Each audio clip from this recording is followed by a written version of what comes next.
Let's get me out there, shall we? Stream manager. I do have it down, yes.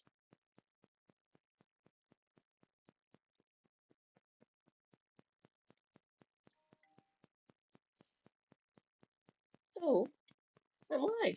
God damn you, I am live. Stream manager. Yeah, live. Brilliant. Chat. Chat. Thank you. There we go. Hello, hello. Bring up the Discord. Where be I? Where be I? There I be. Do do do. Where am I?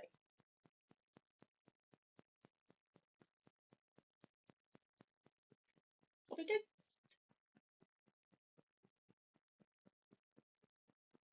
This.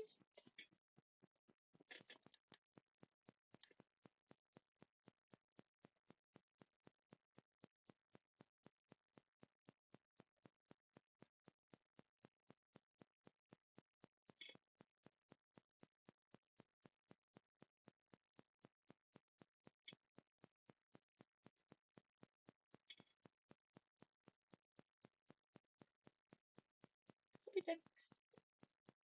Promotion. Promotions. Go. This. Boom.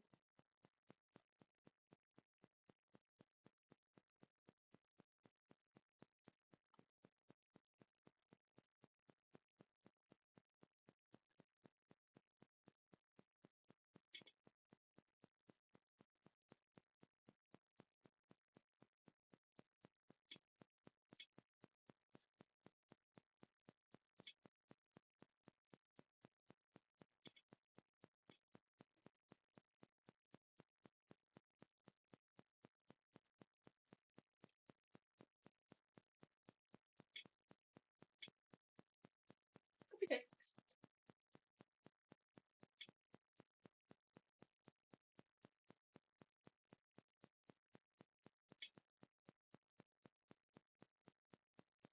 Just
is that him? Thank you, John. Rejoice, comrades! John the Brazen is here. Sorry, this is a little bit late. I joined Shanna Cranky Pants, and we watched a couple of Scottish videos. So I was doing that for a couple of hours, and now I'm live. Prepare yourself. I've read this one already. Now just look at that fucking headline. Oi, man frog, shut the fuck up. Hello, welcome in. We need hydration if I'm going to read this bollocks.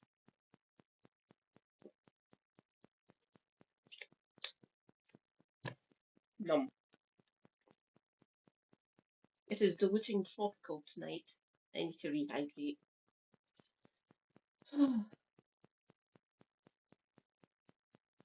Shall we? Farage advisor says UK would be better off if it had not fought in World War Two. There was precious sports to deal with. Yes, we did have to fight. Thank you.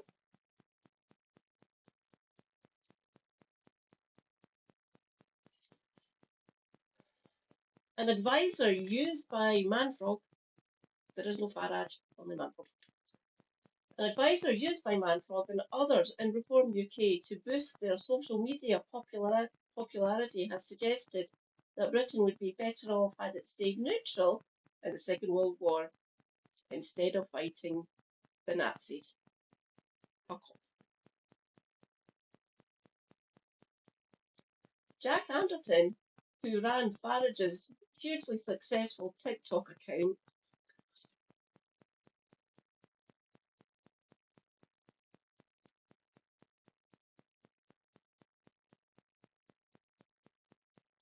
Jack Anderton, who ran Farage's hugely successful TikTok account before helping Luke Campbell become the Reform Mayor of Hull in East Yorkshire, also said the UK should not support Ukraine in its fight against Russian aggression.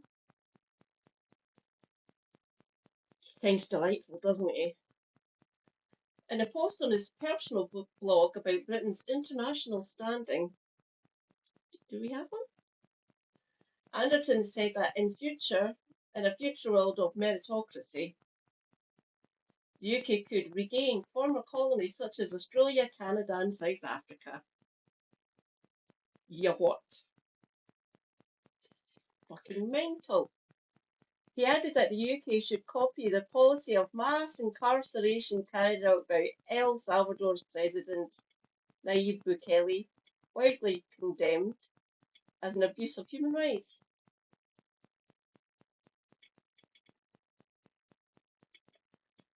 What the fuck?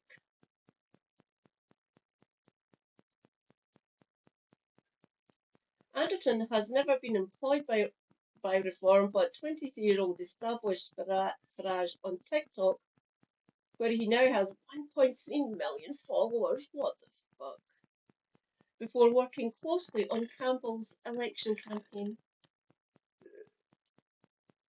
He remains a central part of Campbell's circle, and the mayor is known to have made efforts to get him on his roster of staff, which have been thwarted because he cannot have political appointees. Thank fuck. Anderton's personal blog, titled Britain Needs Change,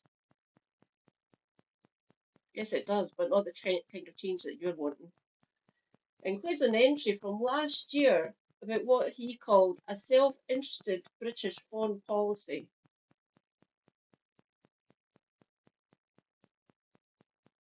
I do not like the idea of that.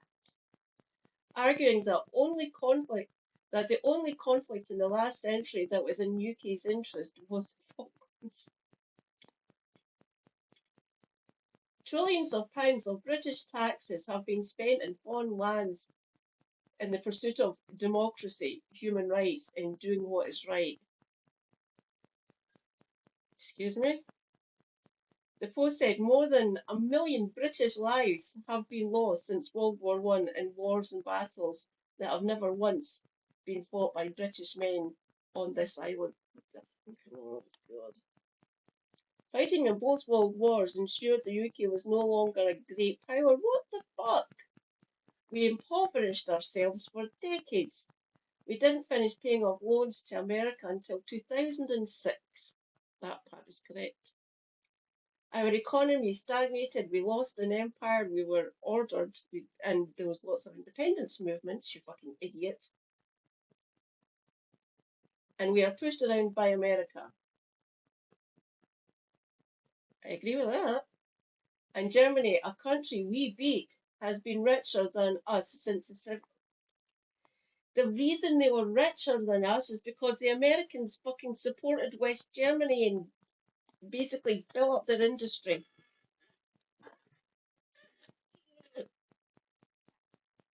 Read a book, you fucking idiot. Alternative history is interesting. It is, as a part of fiction. I will give you that. If Britain had not fought in World War One and World War Two, it would not have had to rely on America for economic support. It, and it would have had the independence to act accordingly. Britain could have developed India, Cyprus, Fiji, Malta, St. Lucia, Seychelles, Bahamas, Australia, Canada, South Africa, Ireland, and New Zealand. In the coming meritocracy, perhaps Britain could regain some of these nations. You fucking mental bastard.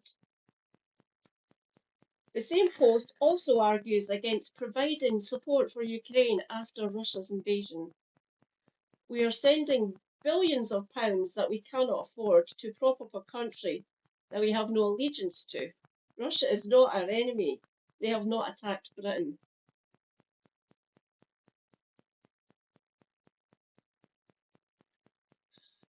Christ's sake. Anderton calls for a shake-up of the Foreign Office so that all decisions are made purely on the basis of whether or not they benefit Britain. Instead, we have what we have are people who should be working for the UN or a charity rather than working in the British Foreign Office. Fucking mad bastard. In another post from last year on crime, Anderton enthusiastically endorses the policies of Nayib Bukele, who has dramatically cut gang violence and wider crime through mass detentions that have put 2% of El Salvador's population in prison. That is rivaling America. Extraordinary times require extraordinary measures. Oh, Christ's sake. He wrote, I'd even argue the measures that aren't extraordinary and should be in place in times of normalcy. Normalcy isn't a word. El Salvador is perhaps a lesson for those in Britain who wish to take back control. Correct, Reza. Rejoice, comrades. Reza is here. Hi, Reza. El Salvador is perhaps a lesson for those in Britain who wish to take back control of their country. Well, we obviously know what side of the Brexit vote he's on. Power works, and it's all that matters. For fuck's sake. State power, when used effectively, is basically omnipotent. The meritocracy will be established. Criminals and corrupt officials will be jailed. Immigration will drop to zero. Not fucking possible. How many times do we have to tell you this? Houses will be built. And our citizens will once again feel proud of the country they call home. I feel proud for Scotland. I like my country. My country is based. Anderton was contacted for comment. How would you do that? Just leave the fucking mad bastard alone. Campbell's office referred the matter to Reform UK, who said Anderton was not employed by either the party or the mayor. Yep, that's it. Let's go back up.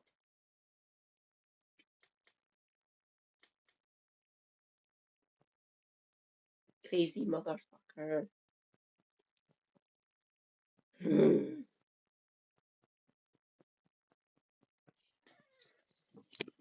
Okie dokie.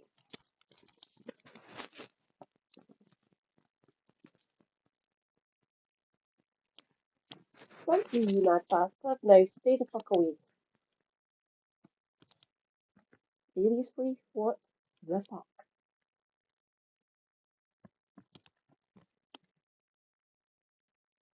Yo, yo.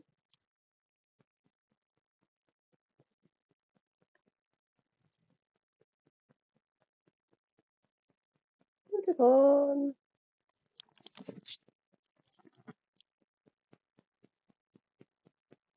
Oh.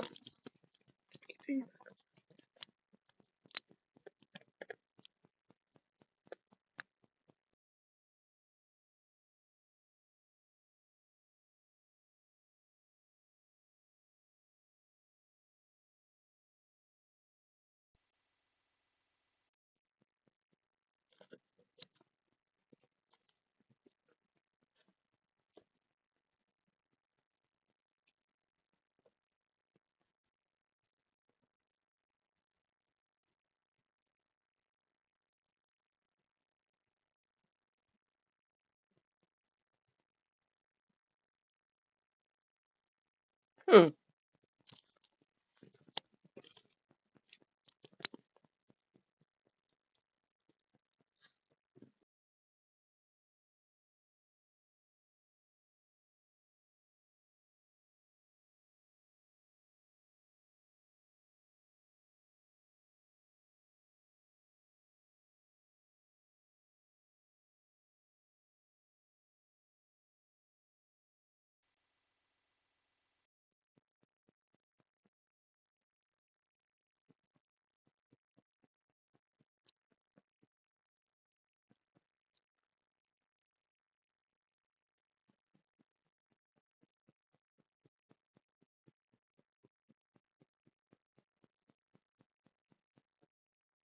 Come on.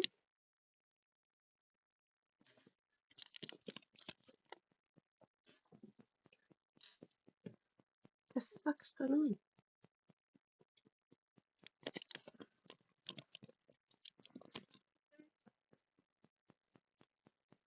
Let me check this. Give me a minute, everyone.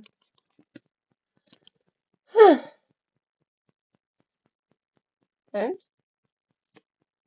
Yeah, speakers. Microphone. Is that that?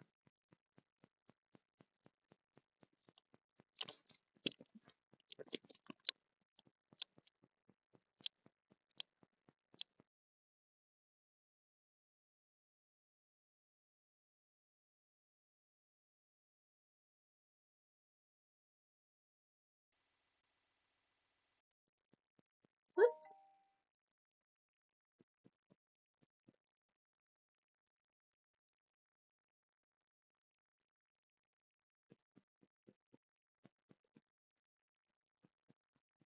This is weird.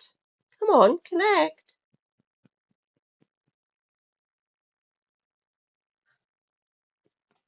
Hmm.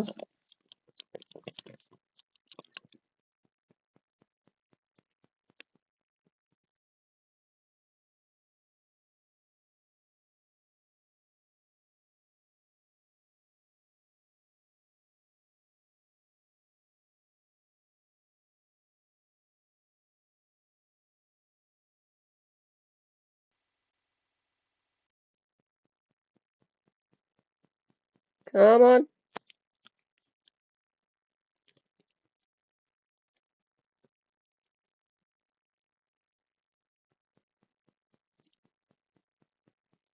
Yeah, yeah, yeah.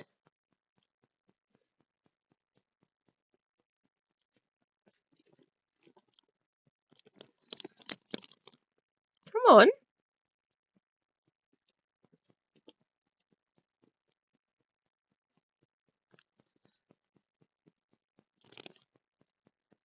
Oh, for crying out loud.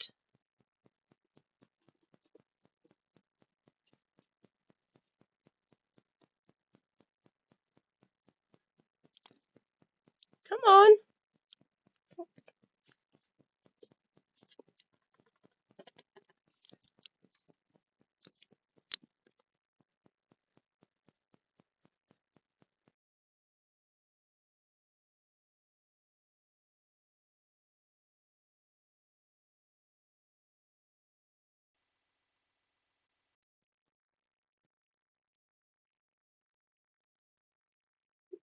Right, let's see if it's actually working. Let's just go to my YouTube for a minute.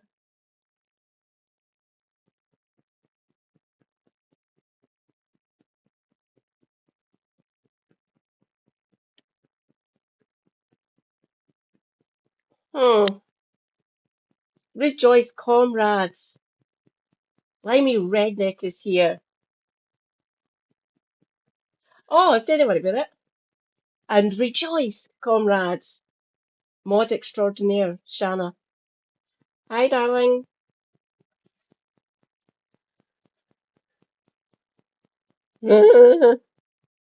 What is your malfunction? Right, on. Connect. Bloody hell.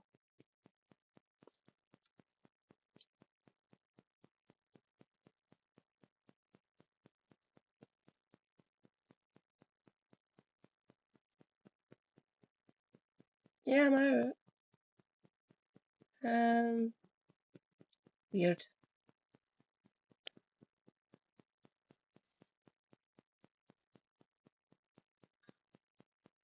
Am I gonna fucking...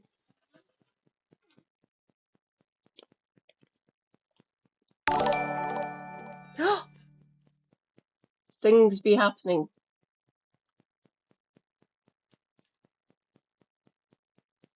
You follower!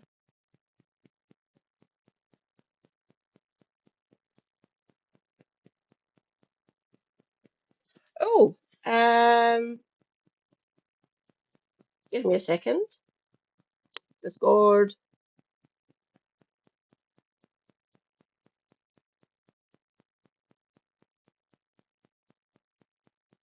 Don't know. Huh.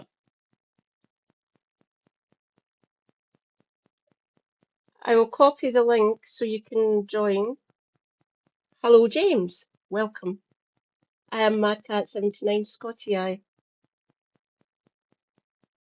A Scottish disabled Marxist streamer.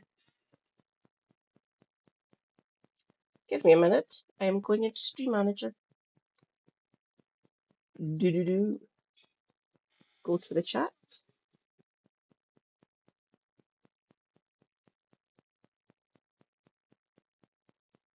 Da. Discord link. It is Numpty Woman over there, by the way. Okay. Bring you up. Damn. I will be back momentarily, comrades. 2 minutes, please.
Nope, still not working.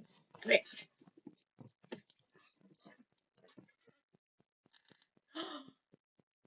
Rejoice, comrades. Elron Hubward has arrived. Hi, Elron. There we go. Left. Oh dear.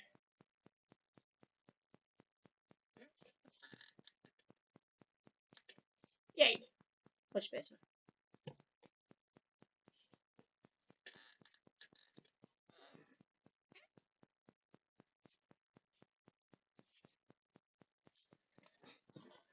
There we go. Give me a second and I will bring up this video. It is really quite good. Shanna found this for me. Thank you, Shanna.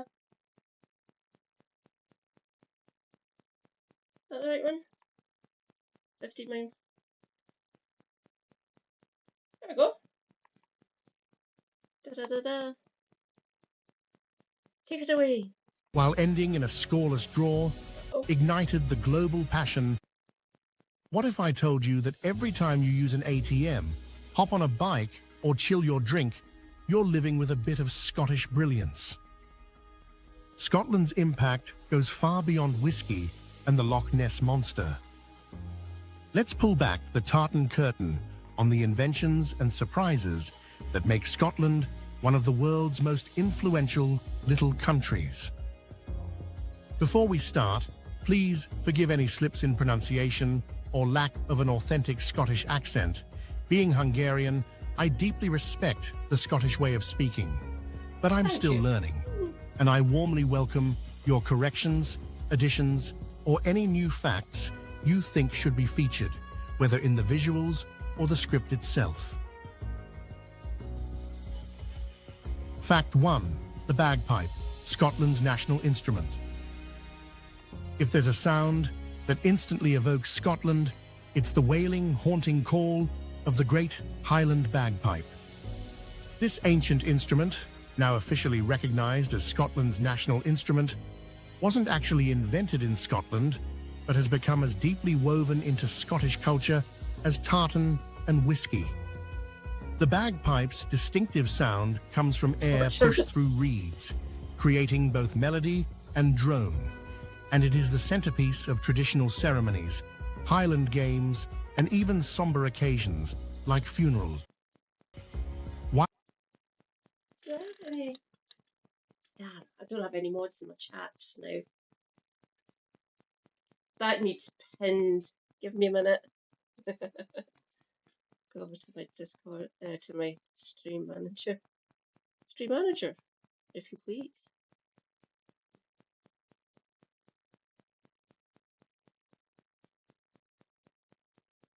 Where is it? Pin it. Oh no. Oh, that's my Discord link.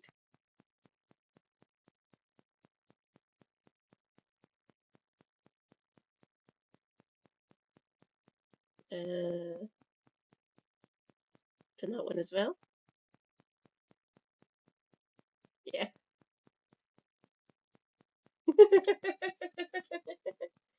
Beastness or funniness gets pinned.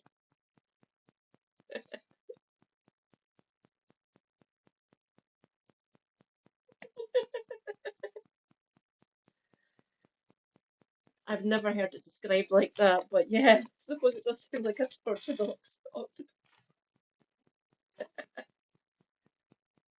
While the rhythmic tattoo of snare drums is an essential part of a Scottish pipe band, adding power and drive to parades and military marches, it's always the bagpipe that leads the charge and holds the spotlight.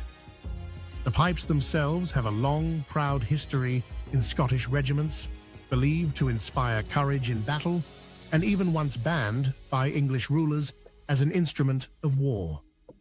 Today, learning the bagpipes is almost a rite of passage in many parts of Scotland. And every summer, thousands of pipers from all over the world gather for the World Pipe Band Championships in Glasgow. It is bloody amazing. Countries from all over the world come to it. It's a big boost for the economy here in Glasgow. You get lots of different people visiting in there, lots of different types of tartans. It is a sight to behold, and people who are in the competition, you see them dotted throughout all the green spaces in Glasgow, just outside the city centre or within it itself, practicing. It is so much fun. Go. There's nothing quite like the sensation of a lone piper playing against a backdrop of rugged mountains, reminding everyone that the bagpipe is more than just music. It's a symbol of Scottish pride, heritage, and resilience. Fact 2. The first international football match, Scotland vs England. Scotland made sporting history when it hosted the world's first official international football match in the year 1872. On a cold November 30th, the Scottish team faced off against England at Hamilton Crescent in Glasgow, setting the stage for what would become a legendary rivalry. Around 4,000 spectators turned up, braving the elements to witness a contest that, while ending in a scoreless draw, ignited the global passion for international football. This was more than just a game. It marked the birth of international competition, and both sides wore distinctive kits, Scotland in dark blue and England in white. The match was played under early rules that would soon evolve, but the sense of national pride and excitement has endured for generations. Yes, it To has. this day, clashes between Scotland and England are fiercely anticipated, with fans recalling that historic first encounter. It's a point of pride for Scots that their country, despite its small size, played such a crucial role in shaping the beautiful game. This simple pitch in Glasgow gave rise to traditions, chants, and rivalries that are now woven into football culture worldwide, making Scotland a true pioneer in the history of sport. Fact 3. Why Scots pay more taxes, the Sturgeon effect. One unique aspect of modern Scottish life is the tax system, which diverged from England's after the Scottish Parliament gained powers over income tax. Under Nicola Sturgeon's leadership, the Scottish government introduced a more progressive structure, meaning that, above a certain income, Scots pay higher taxes than their English neighbours. Specifically, anyone earning over about £27,000 a year faces steeper rates, with the highest bracket now reaching 46%, a notch above England's top rate. This wasn't done out of sheer Scottish stubbornness. Rather, it was intended to support increased spending on healthcare, education, and social programs. Lower earners actually pay a bit less, or about the same, but those in the middle and upper brackets notice the difference most. Some locals grumble about being a testing ground for new tax ideas, but others see it as a fair trade-off for well-funded public services and a uniquely The backlash was small, just a small section moaning, "Oh, we pay more tax." Fuck off. Shut up about it. The vast majority of Scots, we are fine with paying more tax. Obviously, myself, I don't pay tax. I don't work. I don't have an income. I have benefits. But the people who do work, so the lower wages, is basically the same as in the rest of the UK. But the higher brackets, people earning, oh God, where is it? What's the cut off? Above 62,000, I believe. And people who earn more than 122, I think, 122,000 a year, pay the highest rate to fund all our lovely social programmes. It's a small percentage of them moaning, grumpy bastards. You're taxing us more. Fucking shut it. I'm quite happy. I love it. It's brilliant. Scottish approach to social policy. The system is a clear example of devolution in action. Scotland exercising its right to govern differently. Whether you see it as a bold experiment or a financial headache, one thing is clear. Scottish taxes are higher by design, not by accident, and they make daily life noticeably different north of the border. Fact 4. Edinburgh, the world's first city with a fire brigade. Edinburgh holds a blazing distinction in the annals of public safety. It was the first city in the world to establish a formal, professional fire brigade. The year was 1824, and a forward-thinking man named James Braidwood organized the Edinburgh Fire Engine Establishment, forever changing how cities responded to fire. Before this, fires would often devastate entire neighborhoods, as there was little more than a bucket brigade and luck to save people and their homes. Braidwood introduced training, discipline, and purpose-built equipment. Imagine the leap from chaotic volunteers to skilled, uniformed firefighters wielding state-of-the-art, for the time, engines. Edinburgh's narrow, medieval streets and densely packed tenements made the city especially vulnerable to blazes, so this innovation was urgently needed. The model quickly caught on, inspiring London and eventually cities around the globe. Today, the legacy lives on in every organized fire service, with Edinburgh proudly holding the torch as the birthplace of the modern firefighter. It's yet another example of Scotland quietly shaping the world, one life-saving idea at a time. Fact 5. Scotland's abundant fresh water, over 600 square miles of lochs. Scotland's wild, romantic scenery owes much to its astonishing wealth of freshwater lakes, called lochs, which collectively cover more than 600 square miles. These bodies of water are not just a scenic backdrop for postcards or films. They are vital to Scotland's ecology, culture, and even its sense of mystery.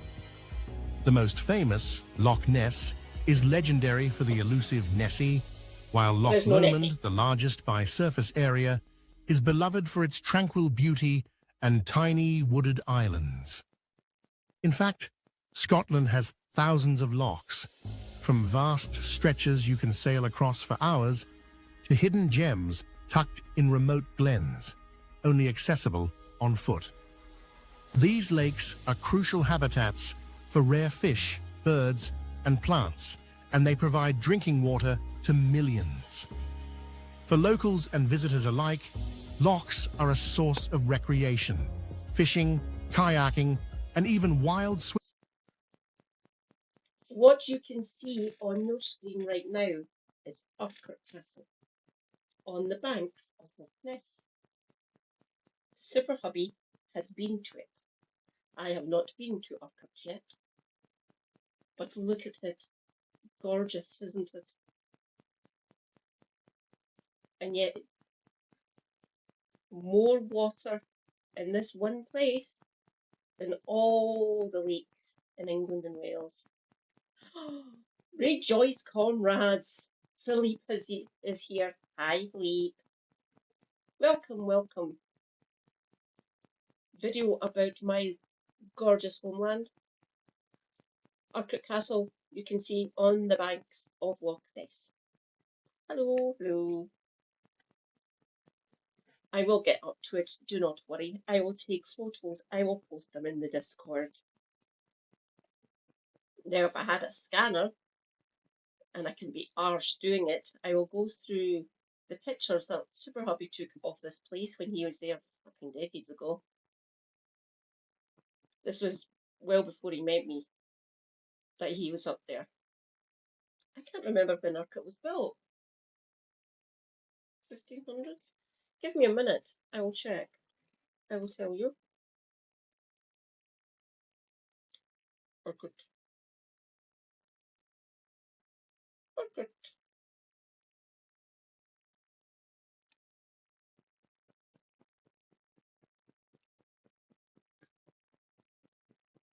Or good castle.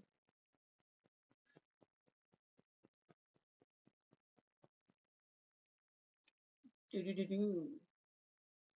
Oh my God. It was built over the 13th and the 16th century, so that's the 1200s to the 1500s. In use until 1692. Wow. The present ruins date from the 13th to the 16th century, though built on the site of an earlier medieval fortification. Founded in the 13th century, Urquhart played a role in the Wars of Scottish Independence. There's a few of those. In the 14th century, so that's the 1300s. It was subsequently held as a royal castle and was raided on several occasions by MacDonald, the Earls of Ross. The castle was granted to Clan Grant in 1509, though conflict with the MacDonalds continued because the MacDonalds are obstreperous bastards. Very stubborn, very following. Despite a series of further raids, the castle was strengthened only to be largely abandoned by the middle of the 17th century.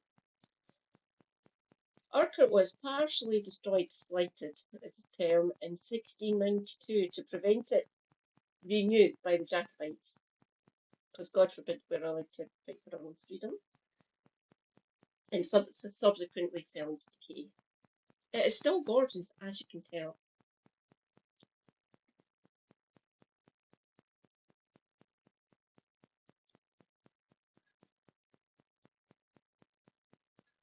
And like I said, I will get up to it at some point. I've been to Inverness, so that's the nearest population centre from the Drogheda as well. Plus there's the Nessie Centre, the Loch Ness Centre up there as well. Swimming on the bravest of days. The mists and stillness of a Scottish loch have inspired countless poets, artists, and musicians. Standing on the shores of a loch at dawn, with only the cry of a distant bird, you truly feel the raw, ancient spirit of Scotland's landscape. Fact 6. Scotland's islands, over 900, only 118 inhabited. Scotland's coastline is famously jagged and dotted with islands, more than 900 in total, making it one of the most archipelago-rich nations in Europe. These range from the wind-swept Shetland and Orkney chains in the far north to the rugged and misty Inner and Outer Hebrides off the west coast. Near me? Yet out of this vast number, only 118 islands are inhabited all year round. Many of the remaining isles are completely wild, hosting colonies of seabirds, seals, and sometimes nothing more than windswept grass and ancient ruins. The inhabited islands each have their own strong character. Skye enchants with dramatic mountains, Islay is known for smoky whiskey, and Lewis and Harris boast some of the world's most breathtaking beaches. In centuries past, more islands had thriving communities, but many were abandoned during waves of emigration and economic hardship. Today, some are trying to reverse that trend by welcoming new residents and promoting tourism. For those who venture to the lesser-known isles, there's a profound sense of isolation, wildness, and unspoiled natural beauty that can't be found anywhere else in Britain. Fact 7. Glasgow, Scotland's largest city, not the capital. It's a common mistake, even among visitors, to assume that the capital is the biggest city, but in Scotland, that crown belongs to Glasgow. While Edinburgh dazzles as the seat of government and the epicenter of festivals, Glasgow quietly holds the title of the nation's most populous city, with a vibrant population approaching 622 as of the last census. So 622,000 people live here in the Greater Glasgow area.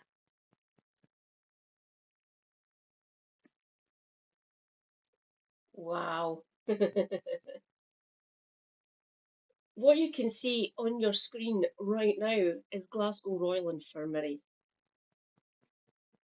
I know that hospital very well.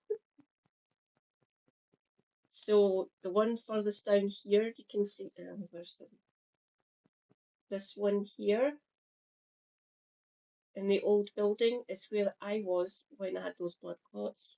Ward Tech, where the fuck is it? This one up here. It was either this floor up here or up here. It may have been up that one. It's where I was for the best part of a fortnight because of blood clots on my lung. So this is the old building. This is the oldest part of the hospital. That is a wee cafe there. This is the new build, the Queen Elizabeth building. My GP practice is off screen. It's just up here a bit on Alexander Trade. So this is the old building here. That is the gatehouse. That is there's clinics in it.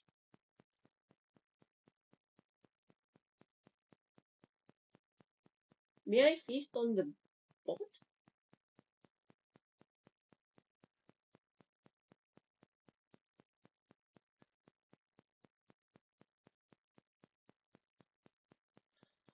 Oh,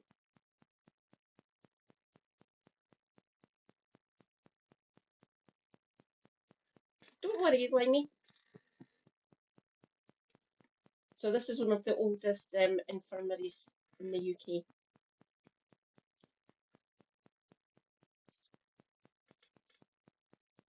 Whatever. 100,000. This industrial giant built its reputation on shipbuilding, engineering, and trade, filling its wide streets with a distinct sense. What you're seeing now, and giving you a tour of Glasgow, essentially. This is called the Armadillo. It's actually called the Clyde Auditorium. Pantos, exhibitions, things of that nature. Bands. So this is the Armadillo. Can't quite. Huh. Somewhere down here is the Scottish Exhibition Centre. We call it SEC, where bands and exhibitions prepare, blah, blah, blah. So this is I can't remember when this was built, but yes, armadillo, because look at it, it looks like an armadillo. The hydro, the newest the newest one is called the tuna. It's called the hydro. But yes, it's called the armadillo, affectionately, of course. But yeah, it's the Clyde Auditorium. I have seen pantos there. One's with John Barrowman of it, funnily enough, and the Crankies. That was only a few years ago. Christmas present from Mother. So early Christmas present. We went in early December to go and see. Gosh, what was it? Damn, I can't remember. It wasn't Cinderella. Damn, I can't remember what panto it was that I last seen in there.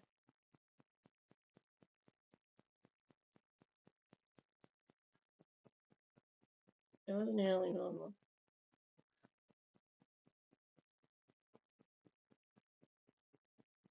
I can't remember what panto it was I went to see. My sister would remember. She absolutely loves John Barrowman. Of confidence and grit. Glasgow is famous for its friendly, unpretentious locals and an infectious sense of humor that stands out even by Scottish standards. The city's music scene is legendary, churning out bands from every genre, and its Victorian architecture offers a striking contrast to Edinburgh's medieval lanes. While the two cities have a playful rivalry, each claiming cultural superiority, there's no denying that Glasgow is the economic powerhouse, beating at the very heart of Scotland's urban life. Today, it's a dynamic, creative city filled with museums, parks, street art, and some of the best live entertainment in the UK. If you want to experience the true pulse of modern Scotland, look no further than the bustling streets of Glasgow. Fact 8. Scotland's population. 90% live on just 5% of the land. One of the most striking features of Scotland is its dramatic imbalance between land and people. Over 90% of Scots reside in less than 5% of the country's territory. This means Think of this as an education in Scotland from a Scot and a lovely Hungarian. The vast percentage of the population live in the central belt, so that's basically between Glasgow and Edinburgh, and just slightly north of it, up to about Stirling and slightly south. So that's the vast majority of the population live in the central belt. So Glasgow, then at the other end of the M8, Edinburgh, and up to about Stirling, which is 32 miles north of here, so northeast of that way, south that way. I'm oddly positioned in my room. Our population is just slightly under 6 million, and the vast majority, like I said, live in the central belt and up the east coast, oddly enough. So you've got like Edinburgh, then Perth and Dundee, Stirling, Aberdeen.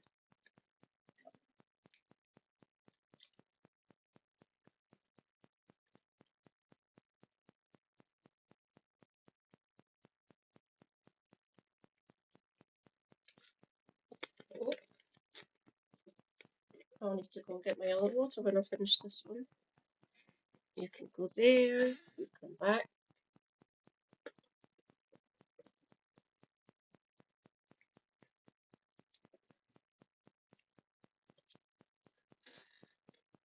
Shall we continue?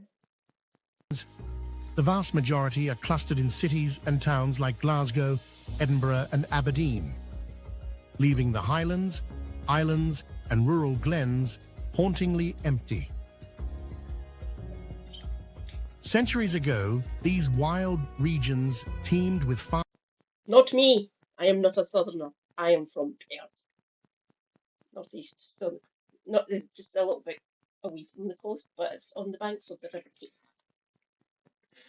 Perth is lovely. I love my home city, but this is where it's at. I love Glasgow.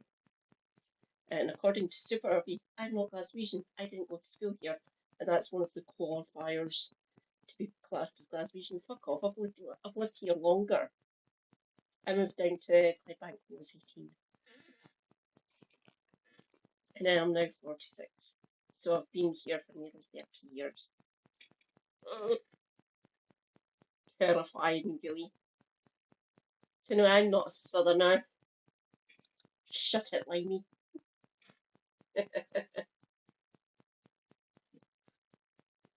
But yeah, there's just vast swathes of the country up north, but no one.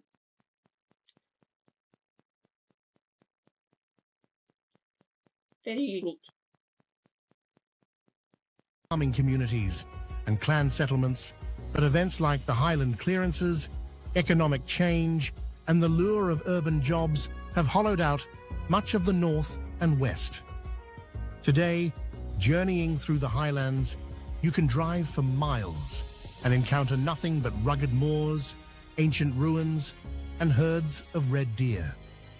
This emptiness gives Scotland a wild, almost mythical quality, where silence and solitude reign, and you feel truly at the edge of the world. For modern Scots, the empty spaces are both a source of pride and a challenge, inspiring a fierce attachment to their landscapes while sparking debates about how to revive remote communities. It's an eerie yet beautiful truth. Most of Scotland remains untouched, offering a glimpse into what Britain might have looked like before the rush of modern life. Fact 9. Haggis, the proud and unusual national dish. If you ask a Scot about their national dish, don't expect anything ordinary, expect haggis. This legendary It's shite being Scottish. Apparently I had fun saying that in train spotting. He doesn't mean it's Irvin Welsh. Isn't like that either, the person who wrote the book. I don't think it's shite being Scottish. I love being Scottish. We're brilliant people.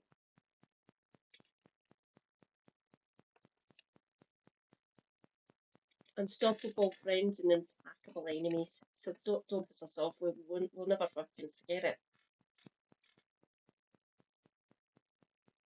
Hence the rivalry with England. But yeah, I love being Scottish. And obviously, your girl is very Scottish. creation is a savory pudding made from sheep's heart, liver, and lungs, finely chopped and mixed with onion, oatmeal, suet, and spices, then cooked. Butchers across the land do not tell the recipe. Closely guarded secret. Sometimes only one person in a family butcher's knows the recipe. It goes into competitions, obviously, so letting your competitors know what you put in your haggis might mean you won't win. So we can speculate, but the award-winning ones, you don't find out what the mix is. My local butcher has the best one. There was one in Anniesland Cross that I used to go to for my haggis. I think it's closed now. It's a really good one in Partick. But there's one on the High Street, which has won multiple awards for their haggis. It's a pain in the arse getting to that one. There used to be a bus that used to go down the High Street. They cut that. Thanks first, you bastards. So trying to get to that butcher's is a little bit tricky. You have to go down to the bottom end of the city and walk up the High Street. Makes no fucking sense. And there's people that live on the High Street and they don't have a bus service now. Make it make sense, please.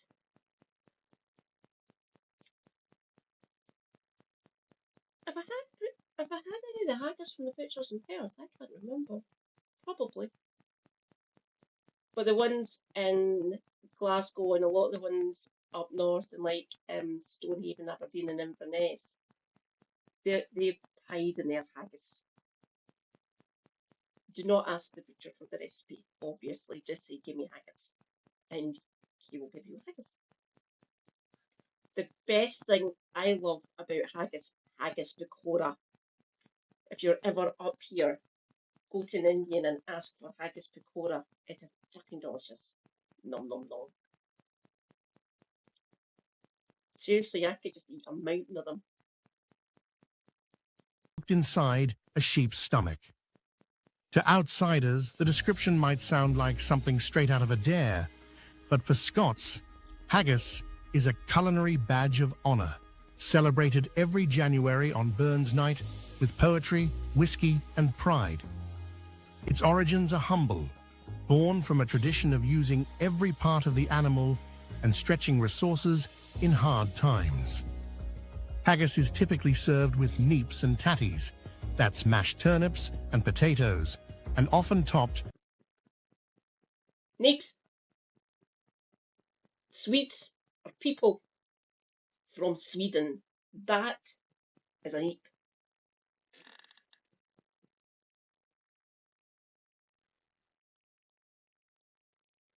Oh, got an MOT tomorrow. Feel free to come back tomorrow night if you want and say how it went. Yes, fairly well. Thank you for coming. Stay hydrated. Self-care. Take your meds. Go to doctor. Stay based. Bye, Limey. Hope everything goes well at the MOT.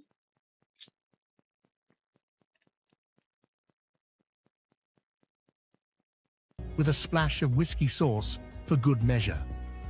While modern butchers usually make it with a synthetic casing, the flavor remains robust, peppery, and surprisingly delicious. Even the most skeptical tourists often walk away as converts, marveling at how such a quirky dish can be so satisfying. Haggis is more than food. It's a celebration of Scottish thrift, ingenuity, and the unbreakable spirit of a people who aren't afraid to embrace what makes them unique. Fact 10. The Kelpies, Scotland's giant horsehead sculptures. Your girl's been there. She never went inside it. Give a pint in her ear and balance. I ain't going into it, but I have been there. I have fought my hen do. We were in a little, was it an Airbnb or a booking.com? I can't remember. My mum organised, my sister organised it. So this was my hen do, and we're based just outside Stirling, but we drove to Falkirk to see the Kelpies. They are fucking magnificent. Lots of photos were taken. Unfortunately, oh god, it was pissing down. So when I went, I checked the weather for the days I was going to be there. So I had my waterproof. It was dreich, as we say. It's that horrible drizzly rain that goes right through you. And there's a brilliant Scottish word you can use. Dreich. It means miserable. I love that word, the way you say it. Dreich. For more on Scottish words and a lovely Scottish accent, check out Miss Punnypenny. She is amazing. She is a poet.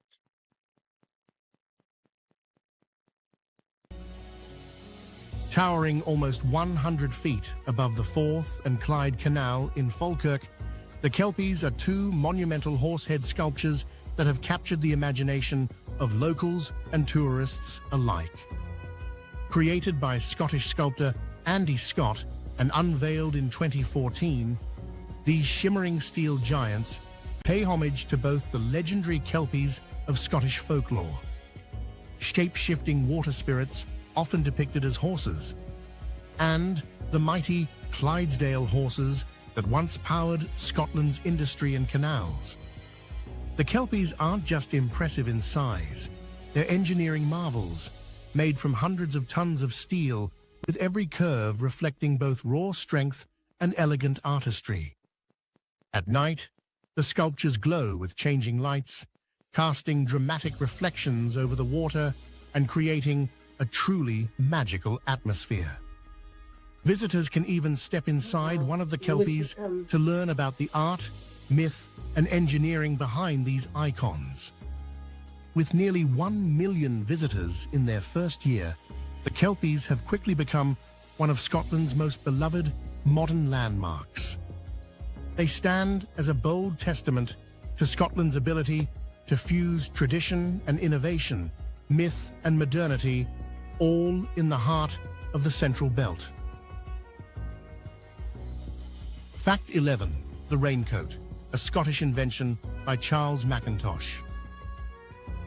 If you've ever stayed dry in a downpour, thanks to your trusty raincoat, you can thank Scotland, and specifically a Glaswegian chemist named Charles Mackintosh. You're welcome. In 1823, Mackintosh revolutionized wet weather wear by inventing a method of bonding layers of fabric with liquid rubber, creating the world's first truly waterproof material. This practical breakthrough led directly to the iconic Macintosh raincoat, a name still used today across the UK for any waterproof coat. Before Macintosh's invention, rainwear was heavy, unreliable, and did little to keep out Scotland's legendary drizzle. Early versions of the Mac were not perfect. The rubber sometimes became sticky or stiff in cold weather, but Macintosh's innovation quickly caught on, especially with the British Army, city commuters, and anyone living in rainy places. As the technology improved, the Macintosh became a symbol of British ingenuity and adaptability. Today, whether you're navigating... Hold on. Yeah. It also has its limitations even to this day, and they're bloody expensive. Macintoshes are cheaper. My mum's got an actual Mac. She lives it. Perth in a valley. It's surrounded by hills, and it gets the majority of the rain comes to you. Gets hit here the most because of a certain mountain to the north near Fort William, oddly enough. So the rain coming in from off the Atlantic hits that mountain and just empties down onto the west coast. So the west coast is more rainy. It's wetter here, and there's a lot more loss on the west coast going up north from Glasgow. So a Scottish chemist saying fucking weather and developed this. Thank you, Charles Macintosh, you absolute legend. I have had a Macintosh. I gave it to one of my friends because I was getting another one and I gave it to her. I think she still has it. The last time I saw her was 2 years ago and she said, still got the Mac. She took me for a pub lunch. I must admit, I do miss my Mac, but I've got other waterproof. Oh, no, there's my other coats are right there on a coat stand. I'm looking at it right now with all our coats, and I've got a waterproof on that mountain warehouse and a traditional what I class as a Colombo style quadrangle coat. I can see it right there. It is waterproof. Waterproof, and I can't remember the other class. So waterproof means the water won't get in. Showerproof. Showerproof won't stand up to like bucketing the like the biblical downpours and stuff, but waterproof does things like Macs and other sort of outdoor gear you get from like Mountain Warehouse and Millets and Teasel and blah blah blah. I cannot afford a Mac now. They're about £80 or £90. The barbers, the oiled leather ones that you're talking about earlier on, they're fucking 200. Only I prefer my Mac. So I may actually buy my Mac again in the future. They are very iconic and they do look amazing. Edinburgh's cobbled lanes or hiking through Highland mist, you'll see the legacy of Charles Macintosh in every sleek, rain-beating coat. It's a perfect Scottish invention, clever, practical, and utterly essential in a land where sunshine is always a pleasant surprise. It's sunny here. Fact 12. Isa Chual Alwyn, Britain's tallest waterfall.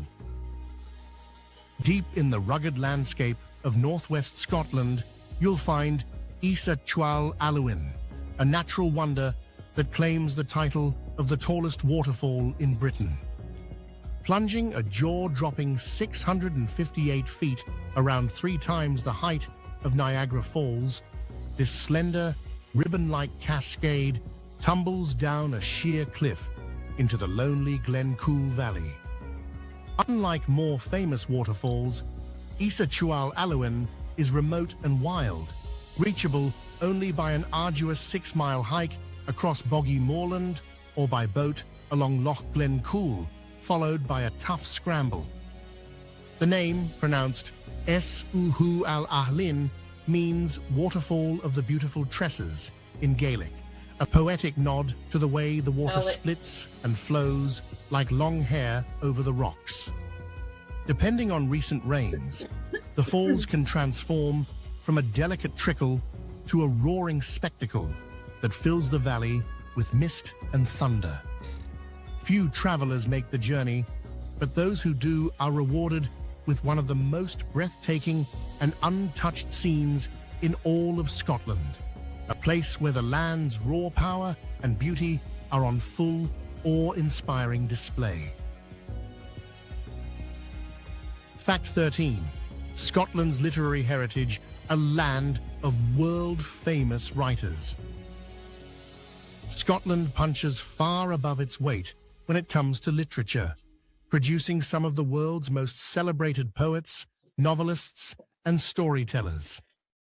The nation's literary legacy stretches from the days of medieval bards spinning tales of heroes and heartbreak all the way to modern global bestsellers. Robert Burns, Scotland's national poet, wrote verses that are sung around the world every New Year's Eve. Yes, Auld Lang Syne is his handiwork. Sir Walter Scott, often credited with inventing the historical novel, filled shelves with romantic tales that defined the way the world imagines Scotland. Sherlock Holmes, the world's most famous detective, sprang from the mind of Edinburgh's own Sir Arthur Conan Doyle. Robert Louis Stevenson gave us both Treasure Island and the immortal Dr. Jekyll and Mr. Hyde, proving Scottish authors have a knack for timeless adventure. Today, Edinburgh is so proud of its bookish pedigree that it was named the world's first UNESCO City of Literature. Modern writers like Irvine Welsh and J.K. Rowling, who penned much of Harry Potter in an Edinburgh cafe, keep the tradition thriving. Simply put, Scotland's literary imagination has left an indelible mark on the world. Fact 14. Scotland, the birthplace of golf and home of St. Andrews. If you're a golf enthusiast, consider Scotland your spiritual home. The game as we know it was born here in the Middle Ages, with early versions played on windswept dunes using sticks and pebbles, long before fairways were manicured and scorecards existed. By the 1500s, golf had grown so popular that Scottish kings occasionally banned it, worried it was distracting young men from archery practice.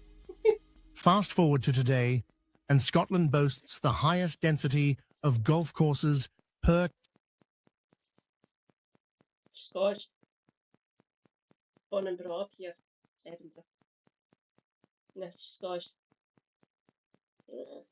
We do not, well, quite a lot of us do not claim her now for obvious reasons. And all those transphobic people in For Women Scotland, go away. England can have her. Obviously she still lives here in our castle in Edinburgh.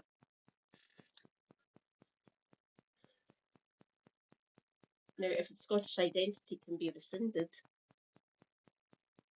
she'd be first on the list. I'm just glad we don't have Glenner.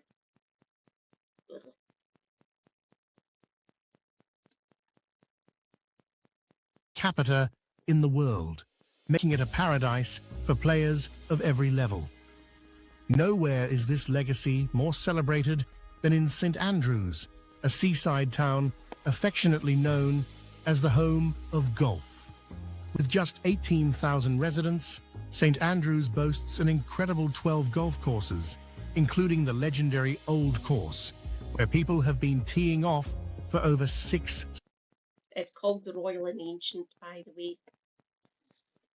And they have lowered their prices because people are not going too expensive. There's better golf courses on the islands, and we've got a fucking amazing one. I've been to Gleneagles. I have not played there, but I have visited Gleneagles. And there's a brilliant golf course in Perth. and it is just as good as the Royal and Ancient, by the way.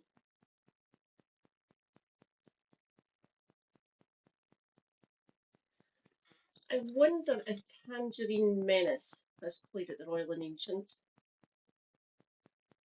Oh, and if he's caught cheating, he'll get booted.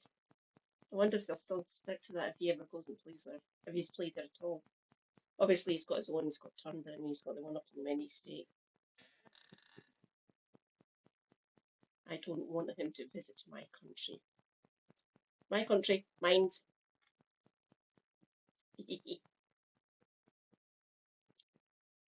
There's a brilliant golf course on the Isle of Arran in the Clyde Estuary as well.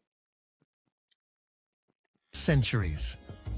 The landscape itself shaped the sport, with natural dunes, unpredictable winds, and bunkers that have humbled even the world's best.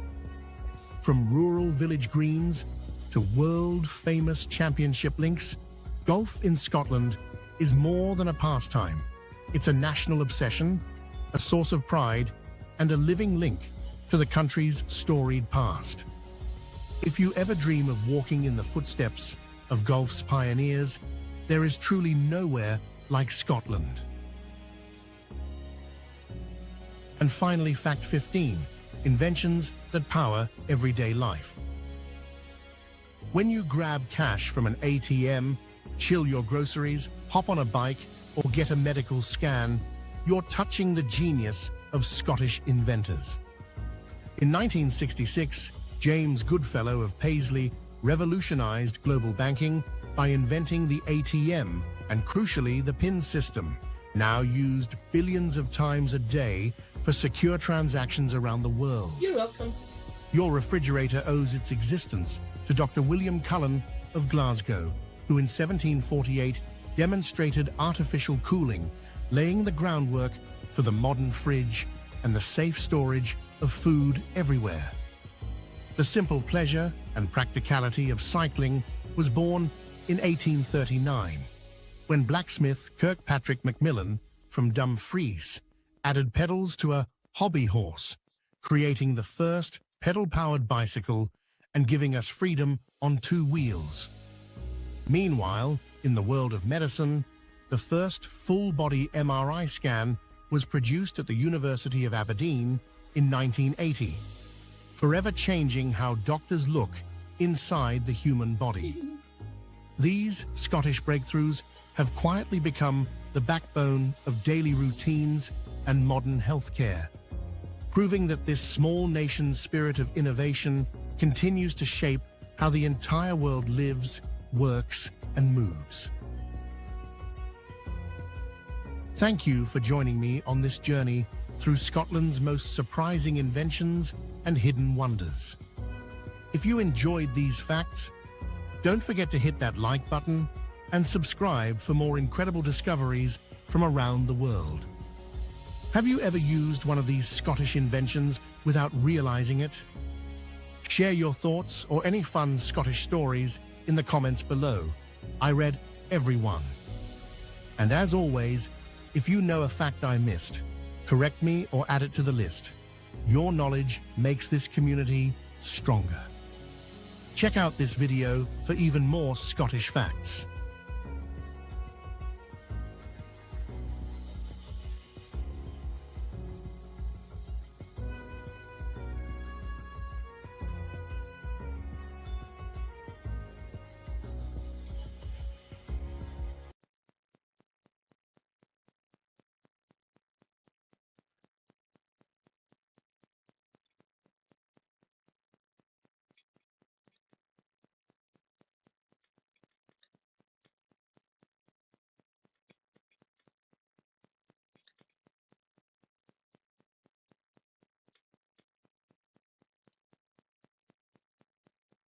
Just watched that one. Is there another one?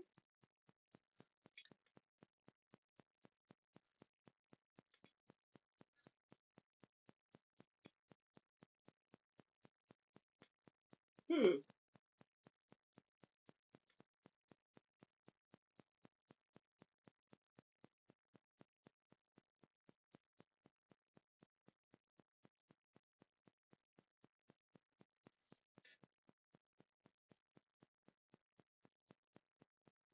to go.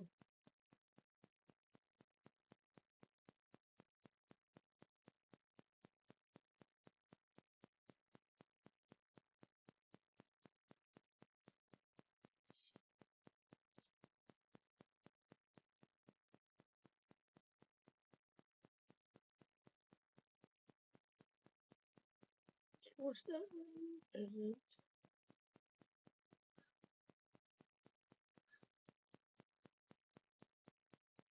It's there. Scotland is the land where legends come to life.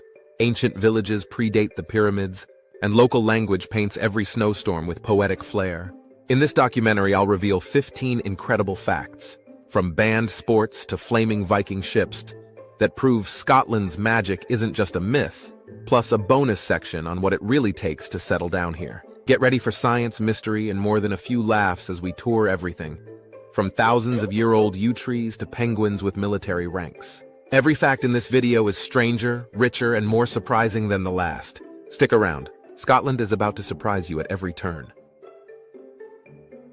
Although I don't have unlimited video footage of Scotland, many scenes in this documentary may be replaced with photos or related visuals to fill the gaps, although my pronunciation may not always be perfect. I hope this won't affect your enjoyment, and I warmly welcome any additions or corrections if you spot mistakes, whether in the imagery or the script itself. I reply to every comment. Fact 1. The unicorn, Scotland's national animal.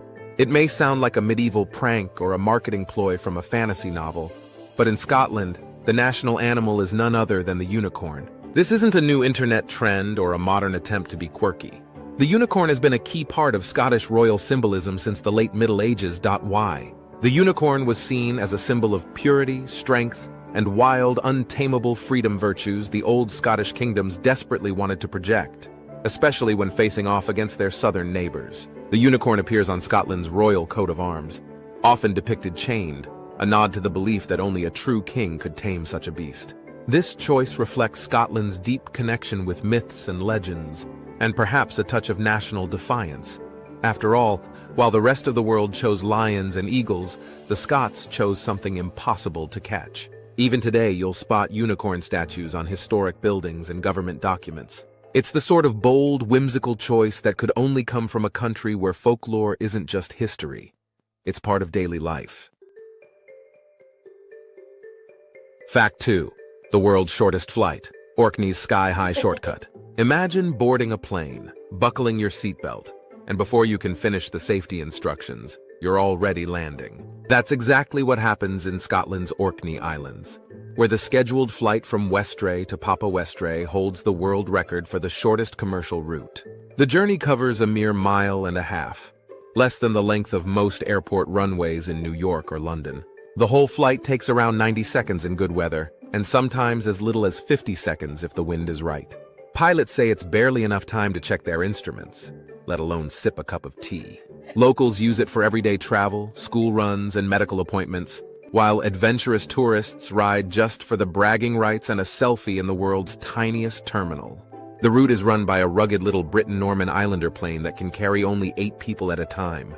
It's a reminder that in a land defined by islands, lochs, and wild seas, Scotland has always found clever ways to stay connected, even if the journey is over before you know it. Fact 3. Loch Ness, more water than all of England and Wales. When people hear Loch Ness, most All combined. All combined. One loch contains more water than all of them in England and Wales.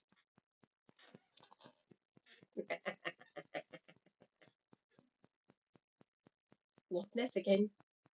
Look at it. Isn't it gorgeous? I will get up to it. I promise you. jump straight to stories of the legendary monster lurking beneath the waves. But the real jaw-dropper is just how much water this massive Highland loch actually holds. Stretching an impressive 23 miles long and dropping down to more than 750 feet at its deepest, Loch Ness contains more fresh water than all the lakes in England and Wales put together. Its inky, peat-stained waters fill a natural trench left by glaciers, making it the largest lake by volume in the entire British Isles. Even on a rare, sunny day, the loch appears almost bottomless and mysterious. Perfect cover for any monster hoping to avoid the paparazzi. Thanks to its tremendous depth and the way the local rivers feed into it, Loch Ness seems to swallow the landscape around it. Fishermen, boaters, and scientists have spent years exploring its cold depths, often finding the loch more secretive than social. If you're ever in the Highlands, standing on the misty shore, you'll understand why Loch Ness still captures the world's imagination. Not just because of Nessie, but because it's a giant, enigmatic world all its own. Fact 4. Christmas was banned in Scotland for centuries. It's hard to believe, but for more than 300 years, celebrating Christmas in Scotland was not just discouraged, it was actually against the law. In 1640, following the Scottish Reformation, the devoutly Protestant Kirk convinced Parliament to ban Christmas festivities entirely, condemning them as popish and sinful distractions. Baking a mince pie or attending a Christmas service could get you fined or even worse.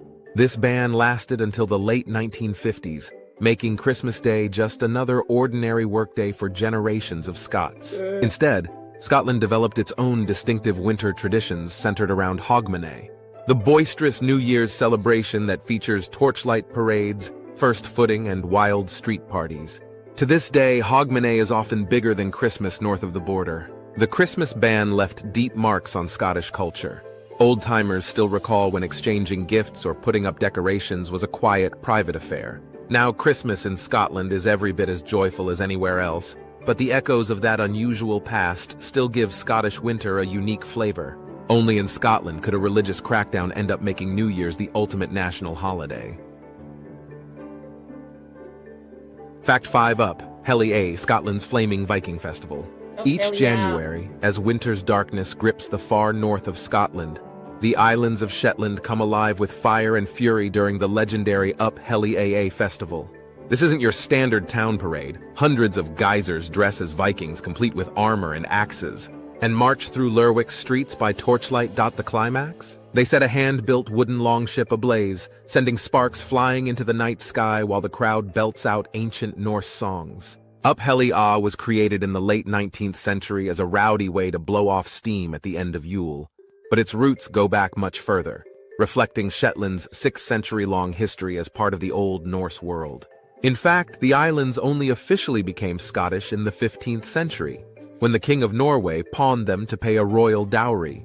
Today, Up Hellscape is a celebration of both Scottish and Scandinavian heritage, drawing thousands of visitors from around the globe. For one night, the ordinary rules of Lerwick vanish in a blaze of Viking pride, showing that Scotland's northernmost people haven't forgotten their fiery roots. Fact 6. Over 400 words for snow, Scotland's linguistic wonderland. You might think only Arctic cultures have a blizzard of words for snow, but Scotland takes it to an art form. Linguists at the University of Glasgow catalogued more than 400 unique Scottish words for snow, each capturing a subtle difference that only a true Scot could appreciate. There's snaw for snow itself, feefle for swirling snow, flindrican for a light, fluttering shower, and skelf for a single, dramatic snowflake. Even blindrift describes wind-blown snow that can blind you in seconds. Why so many? Scotland's rugged hills and unpredictable weather means snow comes in all shapes, intensities, and attitudes. This is your girl here. Snow is evil. I hate the stuff. It goes all hot. It's either compacted and it turns to ice if it gets cold enough. It is treacherous. I have broken too many fucking bones to categorise because of this evil white shit. I do not like snow. It can piss me off. But that is just me. That nutter of mine in his bed, he loves snow because he is a madman. He loves winter. I don't. Winter is cold and bleak and dark. I like sun. I like it sunny. I don't mind the rain. You have to get used to the rain here in Scotland, obviously. But that shit can stay the fuck away from me.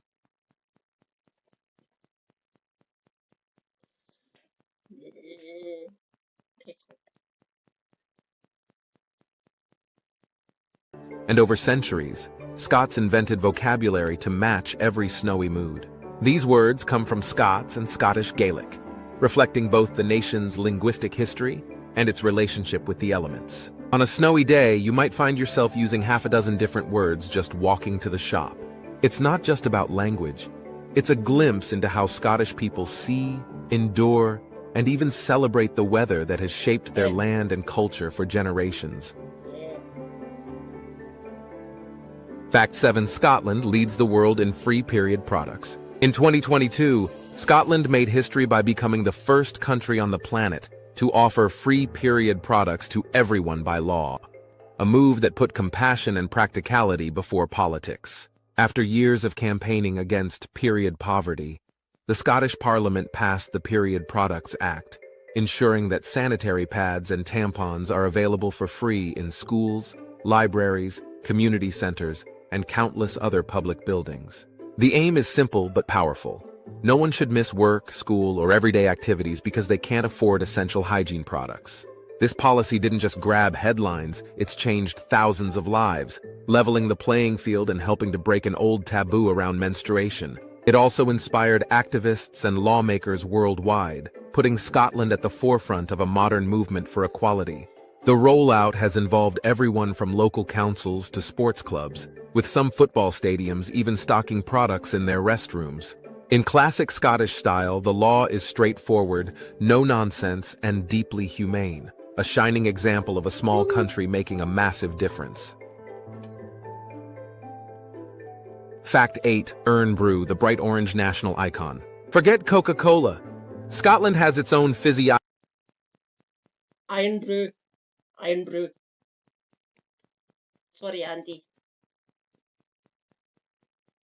It outsells them for obvious reasons.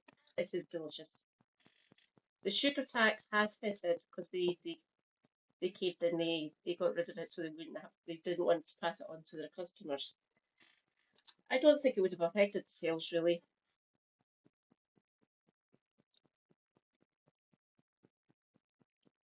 But even with the sugar tax, it's still one of the most sweet soft drinks out there. And it's still outsells. Because obviously. God, I love Irn-Bru so much. Brilliant in vodka. There's some madmen out there. There's Stewart's Cream of the Barley, which is a whiskey, it's a blended. And people, Stewart's Cream of the Barley with Irn-Bru because they're madmen. I have tasted it. Quite unique. I'm not a whiskey drinker. I like Scotch. I'm bourbon and vodka. And to some extent rum. But yeah. Get wrecked, American soft drinks companies. Ha ha ha ha.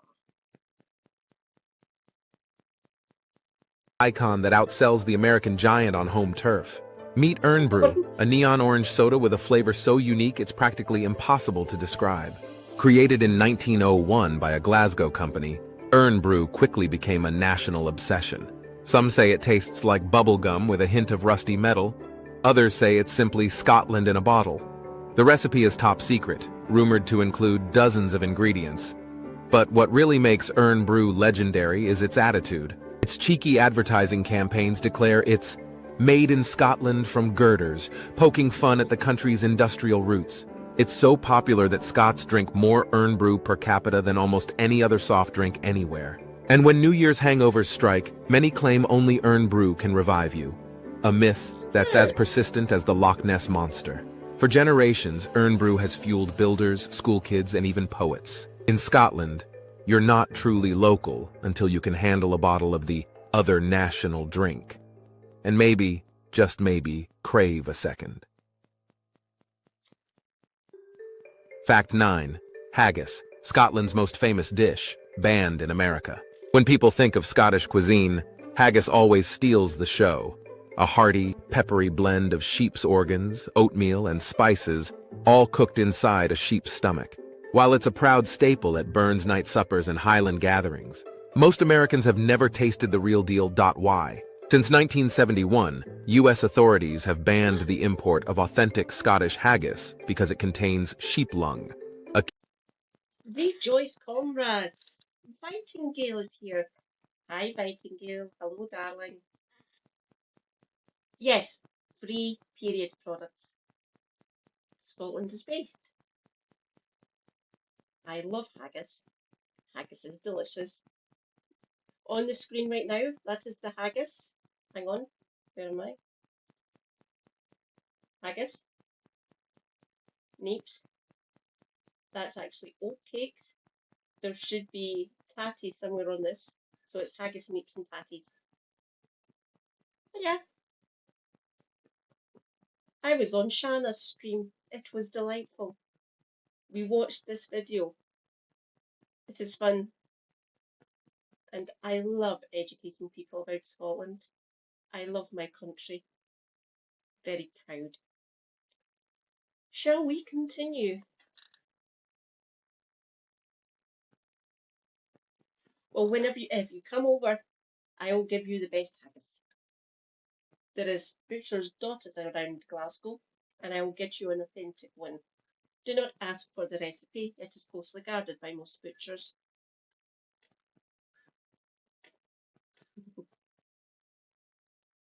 You will never be able to get it, it's banned, you can't get it in because of the sheep, the lungs.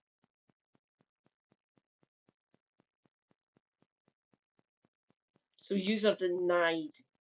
And I feel for you because everyone should try haggis at least once. Proper haggis, that is. And I love haggis bacora. I've said it before. So if you ever come over to Scotland, get haggis bacora. It is delicious. Key ingredient outlawed by American food safety laws. As a result, Scottish Americans must settle for lung-free imitations or creative substitutes.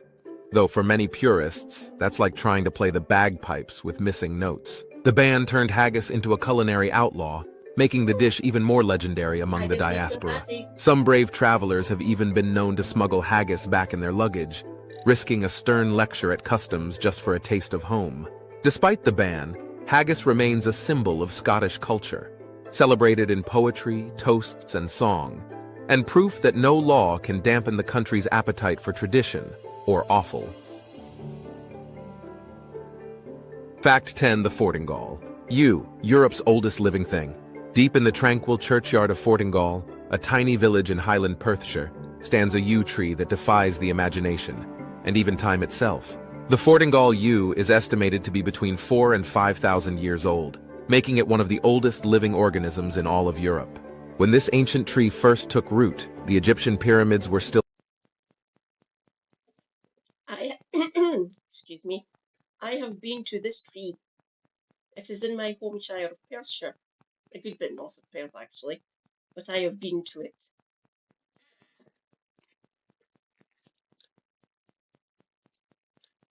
The scientists have done extensive scanning and things of it. The root system of this tree is fucking massive.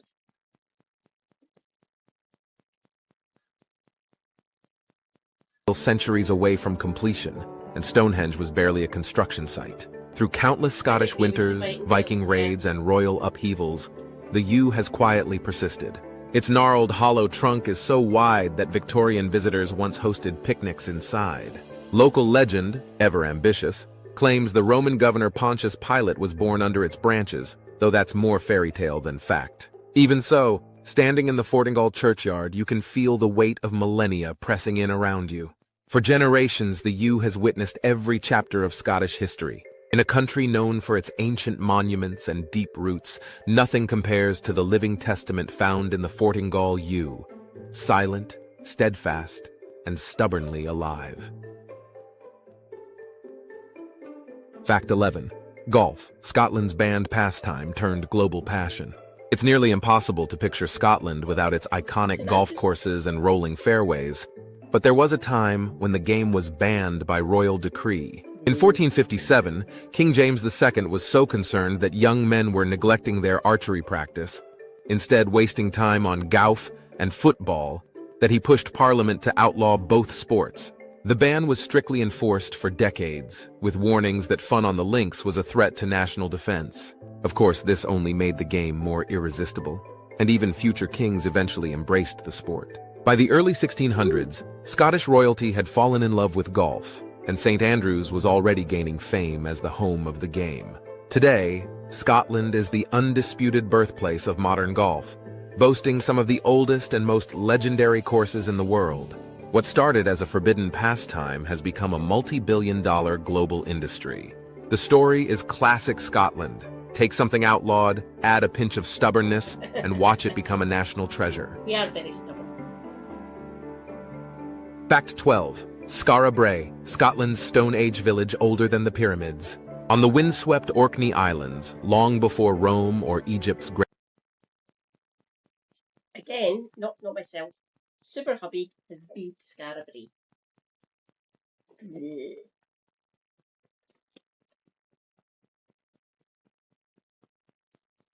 Great Pyramids, a community was already thriving at Skara Brae. This stone-built village dates back nearly 5,000 years, making it older than both Stonehenge and the pyramids of Giza.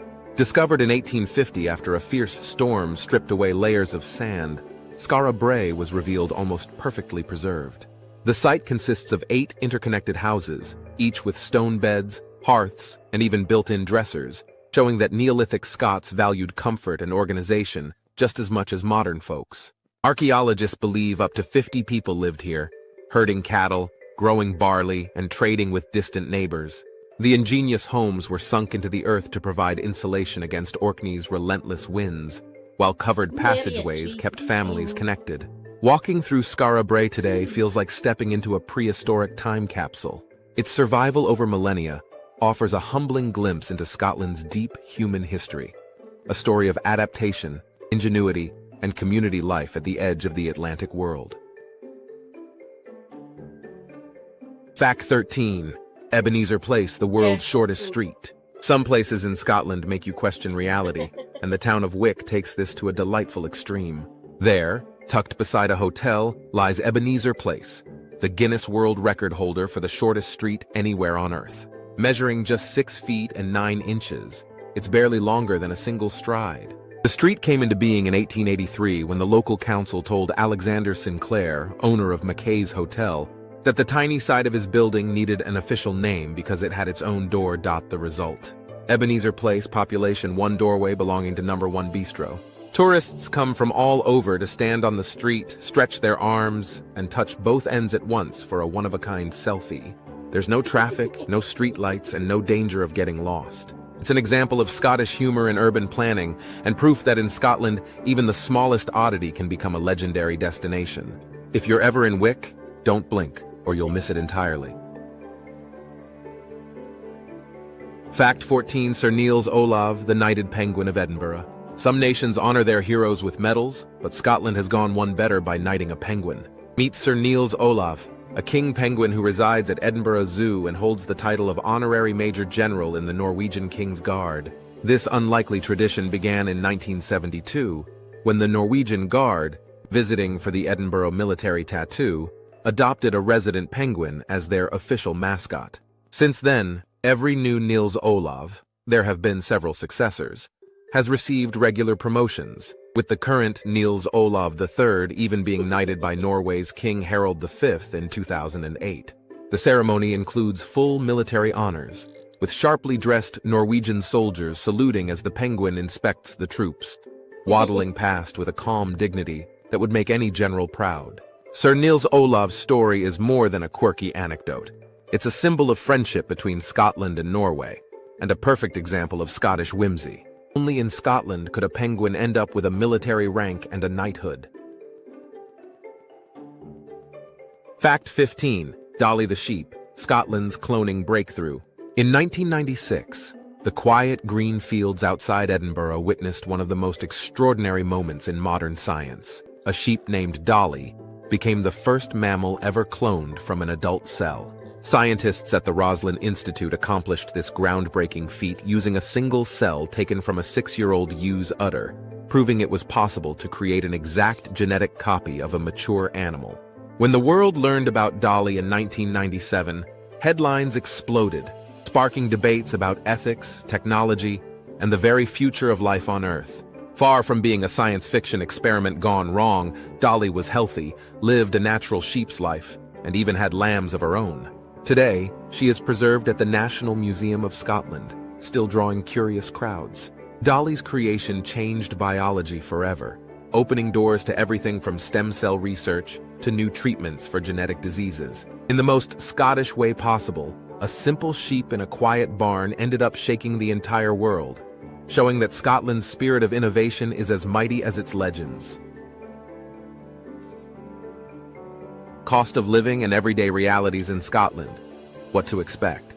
For those considering a move to Scotland, life here can feel both refreshingly traditional and surprisingly modern, depending on where you settle. In cities like Edinburgh and Glasgow, expect living costs to echo those of other major British cities, but with a uniquely Scottish twist. Renting a modest one-bedroom flat in central Edinburgh can set you back around $1,500 to $2,000 per month, while smaller towns and the scenic Highlands offer more affordable options, sometimes under $1,000 monthly. Utilities for a typical apartment run between $150 and $250 monthly, depending on the season. Groceries are reasonably priced, with local markets offering fresh produce, hearty bread, and Scottish staples like cheese and smoked fish at wallet-friendly rates. Dining out, especially in cosmopolitan areas, ranges from $10 for a quick meal to over $50 for fine dining. When it comes to finding work, Scotland's economy is broad and resilient. Key industries include oil and gas, finance, renewable energy, life sciences, and tourism. Skilled workers in IT, healthcare, and engineering are especially in demand. The job market in cities is competitive but fair. Expect open applications, clear contracts, and strong worker protections. Those dreaming of a permanent move will be looking at the UK visa system, which awards points based on skills, education, and job offers. There are also options for students, entrepreneurs, and family reunification. Healthcare is a standout feature. Scotland boasts a world-class public health system under the NHS, meaning most services are free at the point of use, including doctor visits and hospital care. Prescription charges are lower than in England, and No prescription charges. None at all. We were the first one in the nation to do it. Followed suit by Wales. England hasn't done it yet. Still get charged for your prescriptions down there. We were the first ones in the UK to do it. Then Wales followed us because they're intelligent. So you still get charged for your prescriptions. Yeah, like I keep on saying, Scotland is fucking awesome. I love my country so much. Hence why your friendly neighbourhood Scottish Marxist is always capitalised because I love my country. I really do. And I would encourage anyone to move here. It is a brilliant place to live, especially Glasgow. But there's lots of other places you can move to. Edinburgh is very expensive, by the way.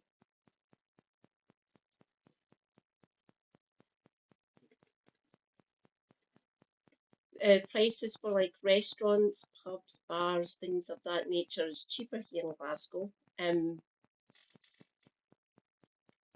My rent for my one bedroom flat, for our one bedroom flat in the north of Glasgow, £186 a month, so £186 a month. We're one of the last few council tenants, so when me and Super Hubby moved in here, we were Glasgow City Council tenants. Then there was the handover to Glasgow Housing Association, then it's just been stepped down, so NG Homes is our landlord, a registered charity. They were desperate to get us to move or something, because then our rent would go up to, if they moved us into an equivalent, like a one bedroom flat somewhere, would be like, is it 360 or something? 380? It's about £200 more essentially. We get housing benefits, so our benefits agency pays our rent and our council tax. There's only a few hundred people left who were former council tenants.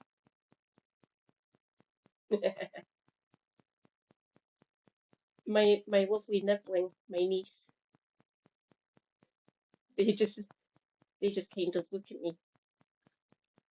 Under 200 a month. They're in a studio.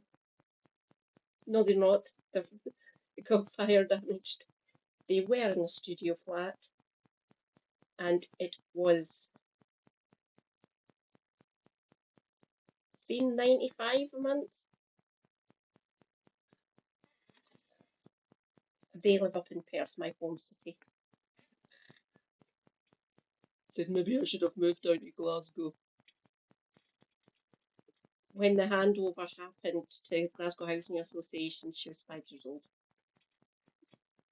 So I don't think she'd be moving down. Sorry, sweetie. In many cases, are completely free. Private healthcare is also available, but few locals see the need. For expats, gaining access to the NHS is usually as simple as registering with a local GP once you have a permanent address. Daily life is shaped by Scotland's proud traditions, friendly neighbors, local sports, and a deep respect for nature. Whether you settle in a lively city or a quiet coastal village, Scotland offers a blend of opportunity, safety, and storied charm that makes it one of Europe's most appealing destinations for expats and adventurers alike. Thank you for joining me on this journey through Scotland's most fascinating secrets and stories. If you enjoyed the video, please give it a like, and don't forget to subscribe for more unique travel documentaries. I'd love to hear your thoughts, corrections, or personal experiences in the comments. Every message gets a reply.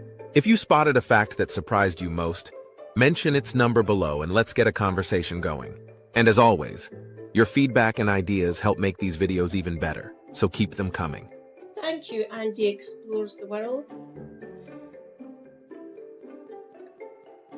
Seal of approval from Scottish woman.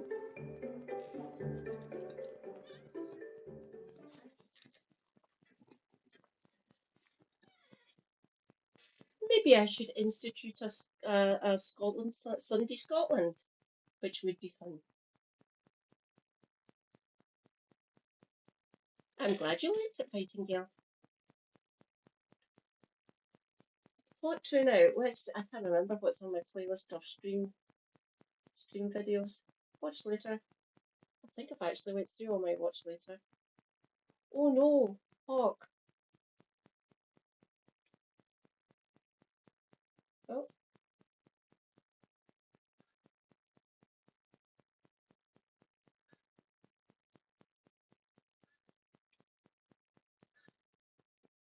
oh, there's a few. Okay, let us go to my watch later. Playlists. Watch later.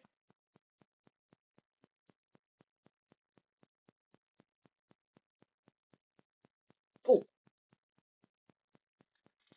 You do realize that if an American president uses the American military on American citizens on American soil, he's declaring war on the American people.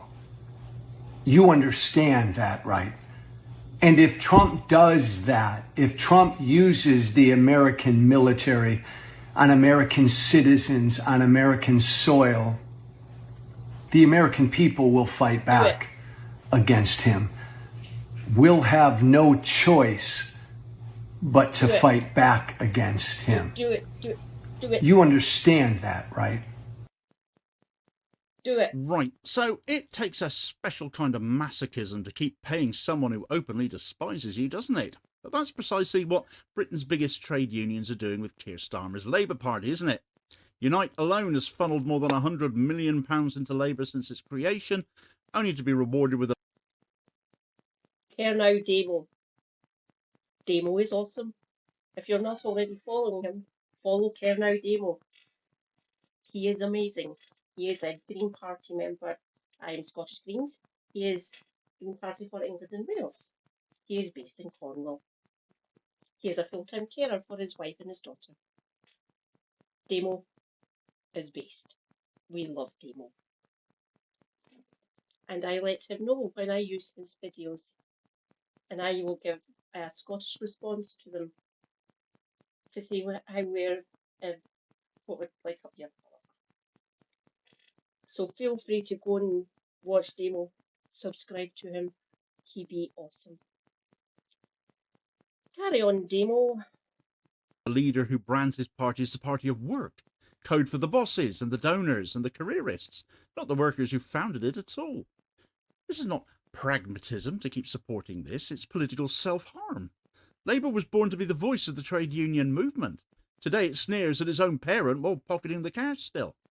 The tragedy is obvious, but the comedy is darker. Unions, if you can hear me, disaffiliate, please. Stop giving those bastards at the top here money. Just don't. They are not for us anymore. Disaffiliate, please.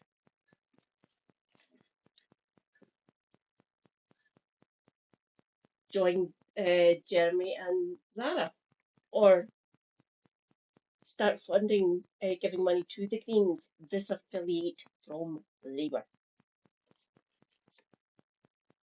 Labour in name only, so Lino. They are not representing us, obviously. Just look at all the fucking legislation they're doing that take Workers' Rights Act, fair enough. But everything else, Screw you, Starmer. I hope your party up here at Scottish Labour get absolutely fucking wrecked at Holyrood. It is only fair. We are sickened by you, mostly. Don't get me wrong, there are people up here in Scotland who still support this party. Don't know why. Anas, we are coming for you. I hope you don't make the list. That is Anas Sarwar, Scottish Labour leader. I do not like the man. He can piss off. The very institutions created to give Labour life are now subsidising their own irrelevance. Starmer doesn't even pretend to care about union influence, brushing off their motions at conference and outlawing their solidarity with Palestine, while Sharon Graham and other union leaders dutifully play along with that. If unions exist to defend working people, why are they still footing the bill for a party intent on erasing them from history? And more to the point, how much longer will their members tolerate paying for their own betrayal? Well, moves are now afoot within Unite to cut ties with Labour and form them with Jeremy Corbyn's new party instead. But with a leader like Sharon Graham, who has taken stands against Corbyn, is it even possible to address Labour affiliation without addressing union leadership first? Right, so Unite, one of Britain's largest trade unions and Labour's biggest donor certainly, now finds itself at a bit of a crossroads. It's taken us long enough to get there, quite frankly. This is my trade union as it happens. Everyone should belong to one, no matter what they do, after all. Created in part to give birth to the Labour Party over a century ago, it's poured more than £100 million into Labour since its formation in 2007, according to Electoral Commission data. Yet under Keir Starmer, Labour is no longer the party of workers at all, but as he now brands it, the party of work, party of bosses, of donors and foreign lobbyists. So the very movement Labour was created to serve is today funding its own marginalisation, therefore. Labour is no longer cast as the party of workers or in and out of employment, united by shared class interests. It is rebranded as the party of work itself, elevating employment into a moral obligation and excluding those who are unemployed, on benefits, disabled or otherwise outside the labour market for whatever reason. And we've seen that reflected in recent Labour policy, of course, attacks on benefits and on the disabled. Labour's discourse now praises contribution and responsibility. Your girl here, my benefit, my win that I get for myself. Scottish now. Victory. Released from the shackles of the Department for Working Pensions and Liz Kendall. I do not need to worry about my benefit that I get. Every 28 days, I get my next benefit payment on Tuesday. I've got a doctor's appointment in the morning, which is good. I am going to see my GP to talk over how I'm coping with my apixaban, my blood thinners, and a couple of other female-related things that you do not need to be bored by. So I'm safe. Our joint benefit, mines and super hubbies, is universal credit. That, unfortunately, is still Department for Work and Pensions. So we might be on shaky ground with some key parts of the benefit. Super hubby gets every 2 weeks, roughly every 2 weeks, because Gideon Osborne, or George Osborne is more commonly known, and IDS, Ian Duncan Smith, Scottish. They fucked with the way that the original designer of Universal Credit, they changed it. They fucked with it essentially. Thank you, Gideon, you absolute fucking monster. I do not like Tories. They're antithetical to my way of living, how I want my country to run.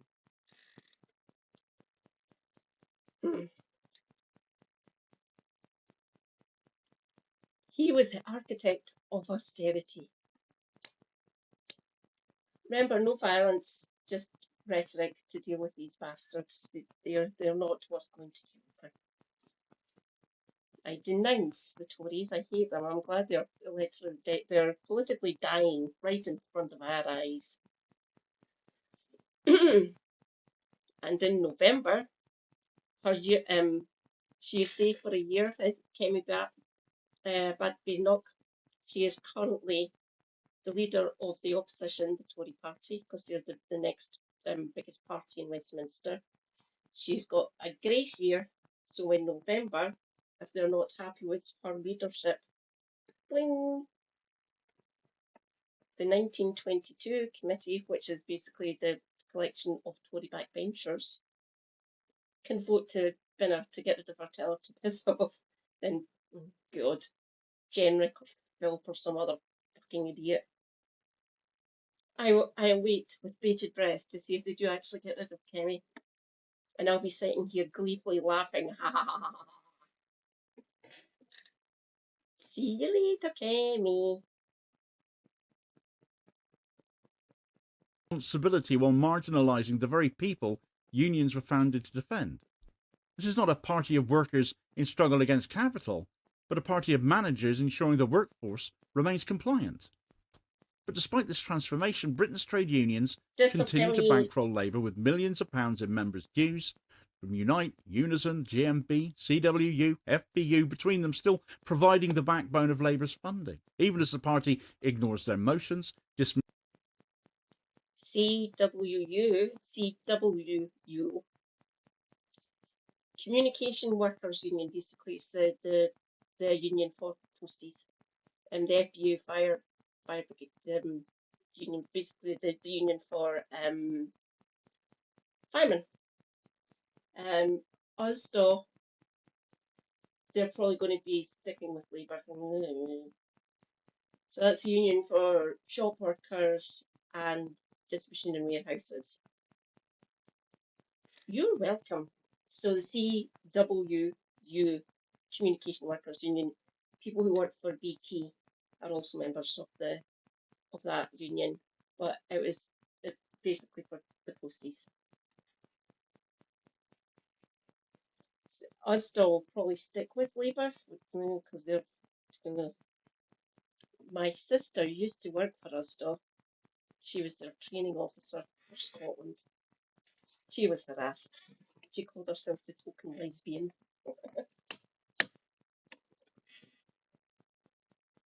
So Unite, the woman that we saw sitting next to Keir Starmer, Sharon Graham, she's the head of Unite. It's one of the largest unions, like Daniel said. Them disaffiliating would be like a gut punch to Labour, and they fucking deserve it.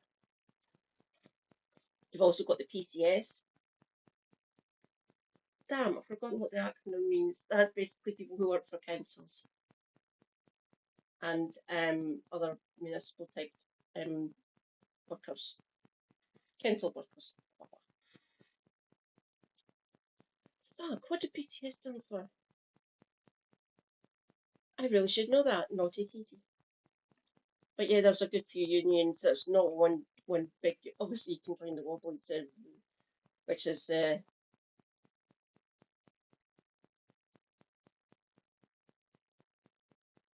so Damn it, I can't remember what IWW stands for. Again, naughty Katie. Having major unions and Unison as well, having them disaffiliate, that would the millions would drain out the Labour Party, which is deserved because they do not represent Labour anymore.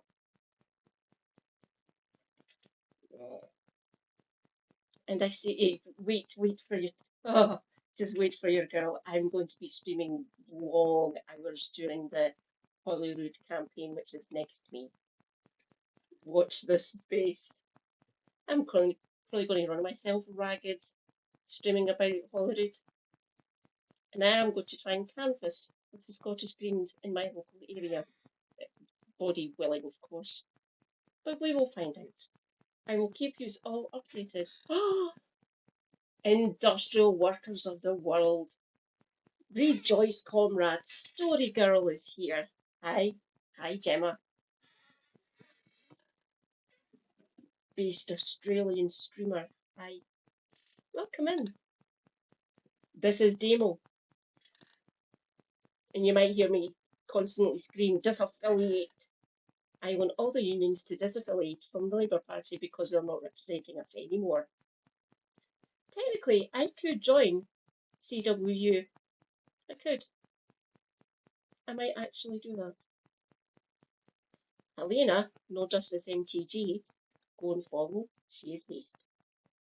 She is a member of the CWU. Carry on, Demo. Misses their demands and embraces a donor class of hedge funds, private equity, and arms manufacturers.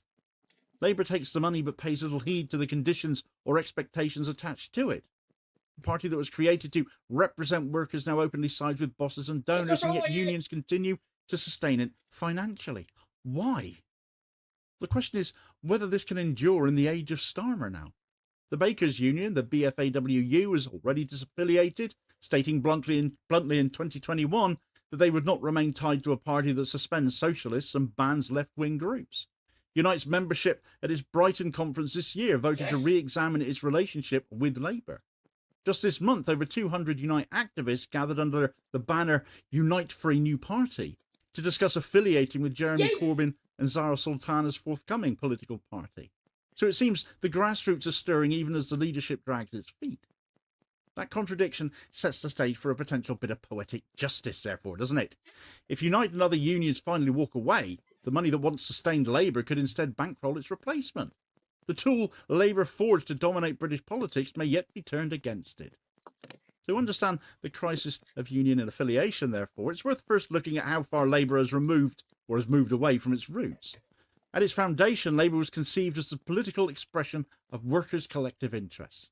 The Labour Representation Committee of 1900 was the culmination of decades of attempts by unions to influence politics, finally formalised into a separate organisation to run candidates independently of the Liberals.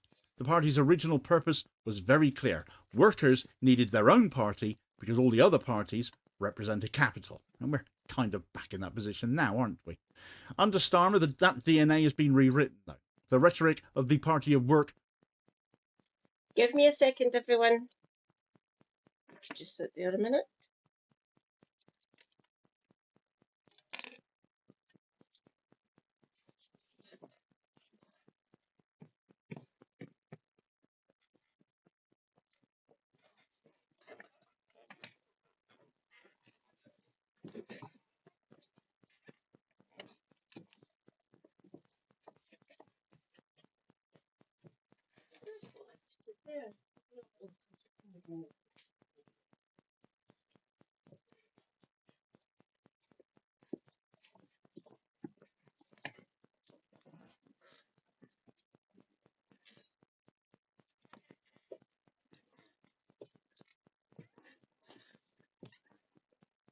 Aha.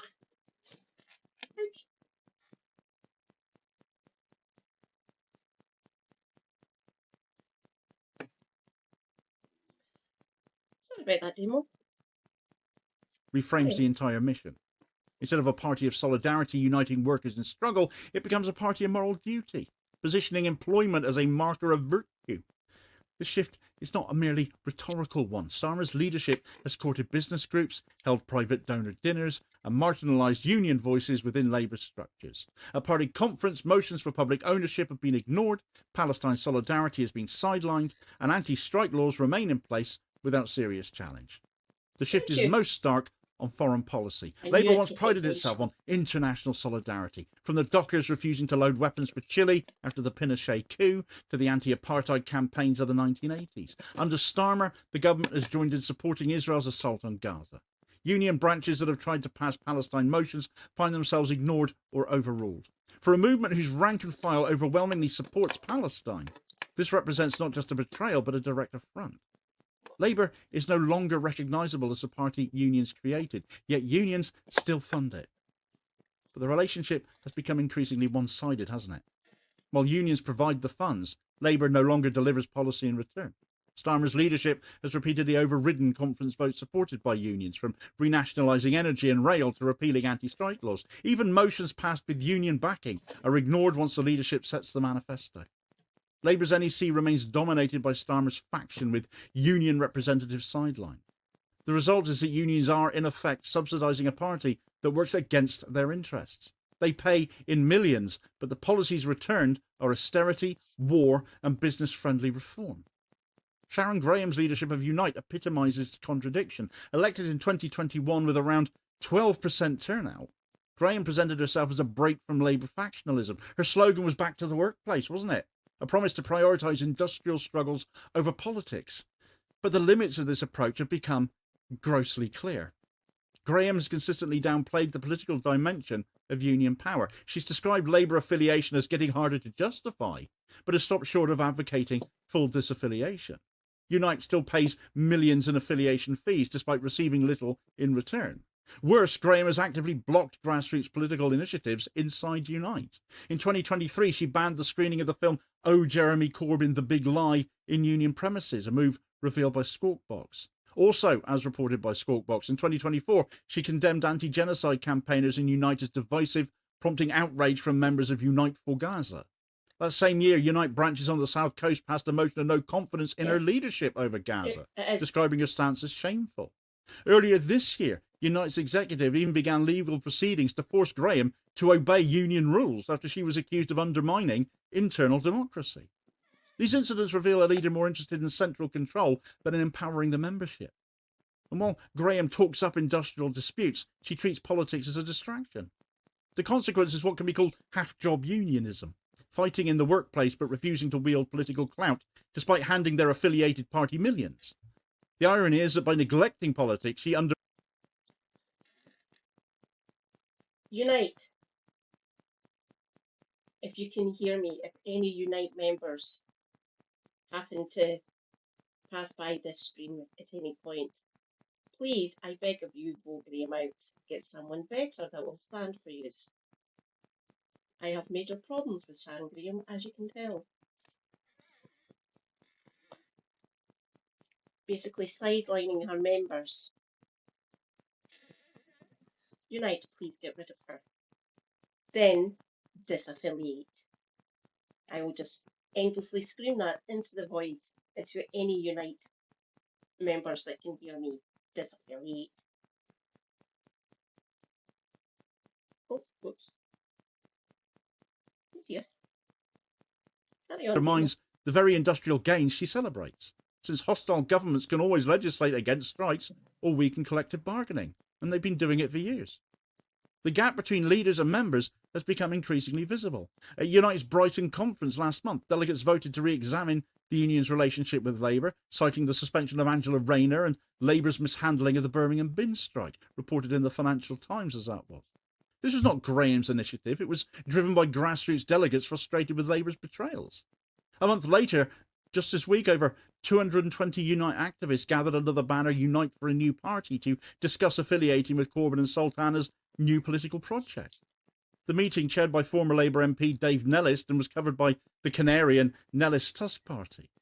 Corbyn sent a video message urging trade unionists to play a central role in shaping his new party. Here was the membership stepping into the political vacuum left by leadership caution. And Unite is not alone in this. In other unions too, members are also restless. The Fire Brigades Union has voiced deep unease with Labour's support for anti-strike laws. CWU activists have been outspoken about Labour's portrayal of Gaza. In unison, members are increasingly critical of their leadership loyalty to Starmer. Across the movement, the membership is angrier, more radical and more impatient than the leadership is. If grassroots anger is widespread, though, why is only one union, the Bakers Union, formally disaffiliated from Labour under Starmer's leadership, though? The BFAWU, with around 20,000 members, cut ties in 2021 after Starmer suspended and expelled socialists. General Secretary Sarah William, President Ian Hodson declared that the union will not remain affiliated to a party that treated standing up for socialism as a crime. The answer lies in leadership conservatism, institutional inertia, and fear of isolation. Larger unions are cautious about breaking with Labour under first past the post. Leaders worry that backing a new party would leave them without influence in Westminster. Many have personal and careerist ties to Labour, with union officials often becoming MPs or advisors. For them, breaking with Labour would mean breaking with their own networks. The lesser evil argument also persists: better Labour than the Conservatives. But this argument wears thin as Labour embraces policies that make it now indistinguishable from the Tories. The emergence of a new party led by Jeremy Corbyn and Zara Sultana has changed the calculus a bit. For the first time in decades, unions have a credible alternative rooted in the principles Labour has abandoned, the principles the trade union movement founded Labour on: public ownership, anti-war foreign policy, solidarity with Palestine, democratic socialism. If unions affiliate to this party, it could instantly gain the legitimacy, funds and infrastructure needed to challenge Labour's monopoly. But unions need not put all their eggs in one basket, as they've historically done with Labour either. They could adopt a more plural strategy, as is seen in other countries, supporting both Corbyn's party and, for example, a Green Party under Zach Polanski's leadership. The Greens already have parliamentary representation, established local government bases, and policies broadly aligned with the unions on climate and public ownership. Under Polanski, they could pivot more towards class politics, the direction his leadership would take the Greens. The danger, of course, is fragmentation under first past the post. If Corbyn's party and the Greens compete in the same constituencies, Labour would benefit, or an even worse party. But unions can prevent this by brokering electoral cooperation. Where talk of a Your Party/Green Party alliance has already been mooted, the unions could direct funds only to...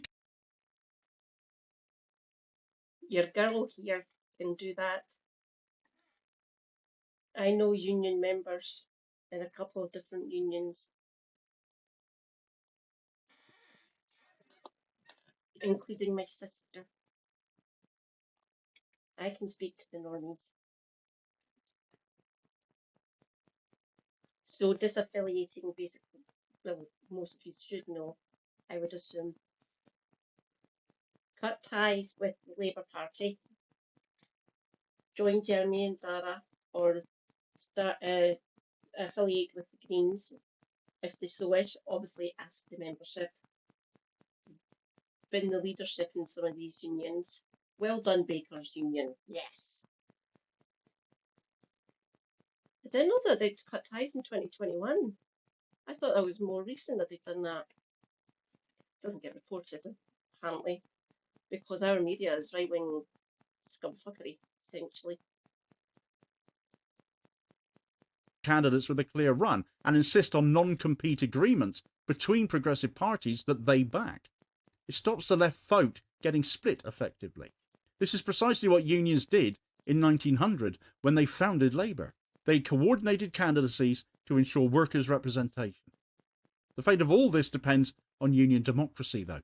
At present, turnout in union elections is dismally low. Sharon Graham was elected with around 46,000 votes in a union of over 1 million, about 4% of the total membership.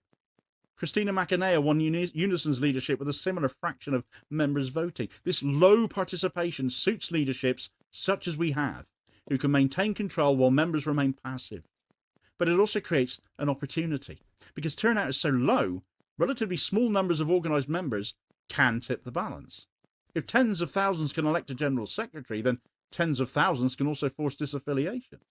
If branches mobilise, they can pass motions, elect delegates and reshape conference votes. This is why union democracy matters to the whole country.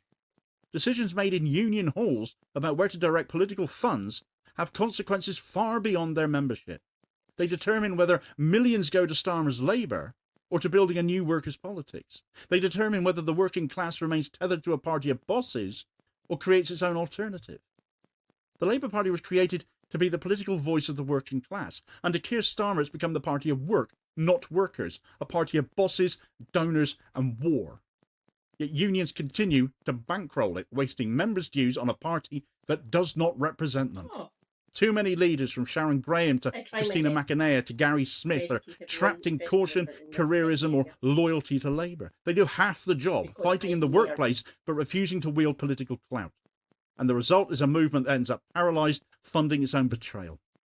But the stalemate cannot hold forever. If Unite disaffiliates, Labour's financial foundation collapses overnight, and other trade unions may well follow. The balance of power in British politics could flip in months rather than years. The question is not whether unions can change the game, it is whether they will act before Labour bleeds them dry both cash and relevance. But the membership is angrier, and it wants change. Unite's Brighton conference and the Unite for a New Party meeting shows a grassroots hunger for change. The Bakers Union has already blazed a trail here. Corbyn and Sultana's new party offers a home truer to the movement's founding values. Yes. Union democracy is national democracy. When members stay passive, millions of pounds end up flowing to a party that betrays them. When they mobilise, those same millions can build an alternative rooted in solidarity and not capital. Each choice triggers its own outcome. Loyalty to Labour strengthens the bosses, defiance arms workers with political power. The fate of the British left now hangs on which cause the unions embrace and which effect they are prepared to unleash, and every union member has the power to shift the balance.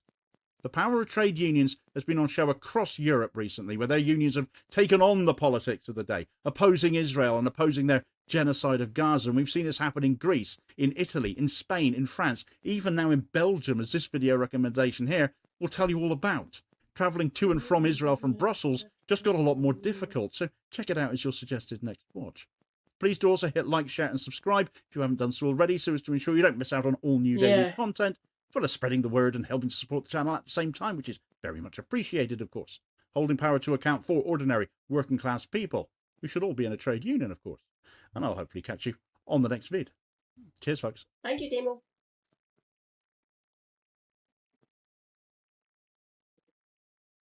I almost deleted my channel last week. My videos have been shown to some of the worst types of people imaginable, and as a result of that, my comment section has been full of transphobia, racism and misogyny. I only clean for people in need, and I only clean for free. I've cleaned for people of every race, religion and background that you can think of. None of these factors have any correlation with how clean or dirty your home is. Anyone insinuating otherwise can get in the bin because they're a horrible person. Now, I don't want to talk too much about the types of comments that were left, but they were really bad. Bad enough to warrant turning off the comment section altogether. Filming and uploading these free cleans is what allows me to offer the free service in the first place. But every time I post, I risk my videos ending up on the wrong side of the internet again. But if I stop posting, then I can't afford to keep cleaning for free. So I'm trying to come up with solutions that will help me to protect the people I'm cleaning for better. So I'll now be removing personal items from the home before I start filming. Basically, anything that alludes to the residents' sexuality, culture or religion. I want this page to be a safe space for everyone, and I'm more than happy to take on any suggestions that you guys have that will help us to get there. And I realise we're pretty much at the end of this video and I still haven't spoken about the room we're cleaning, so I'll go through all that properly in part 2. But here's a sneak peek at the before and afters. Hey, if you're not speaking and doing everything right now to stop the occupation of Gaza City right now, then everything you've done over the past 2 years to stop the genocide has gone in vain and is useless.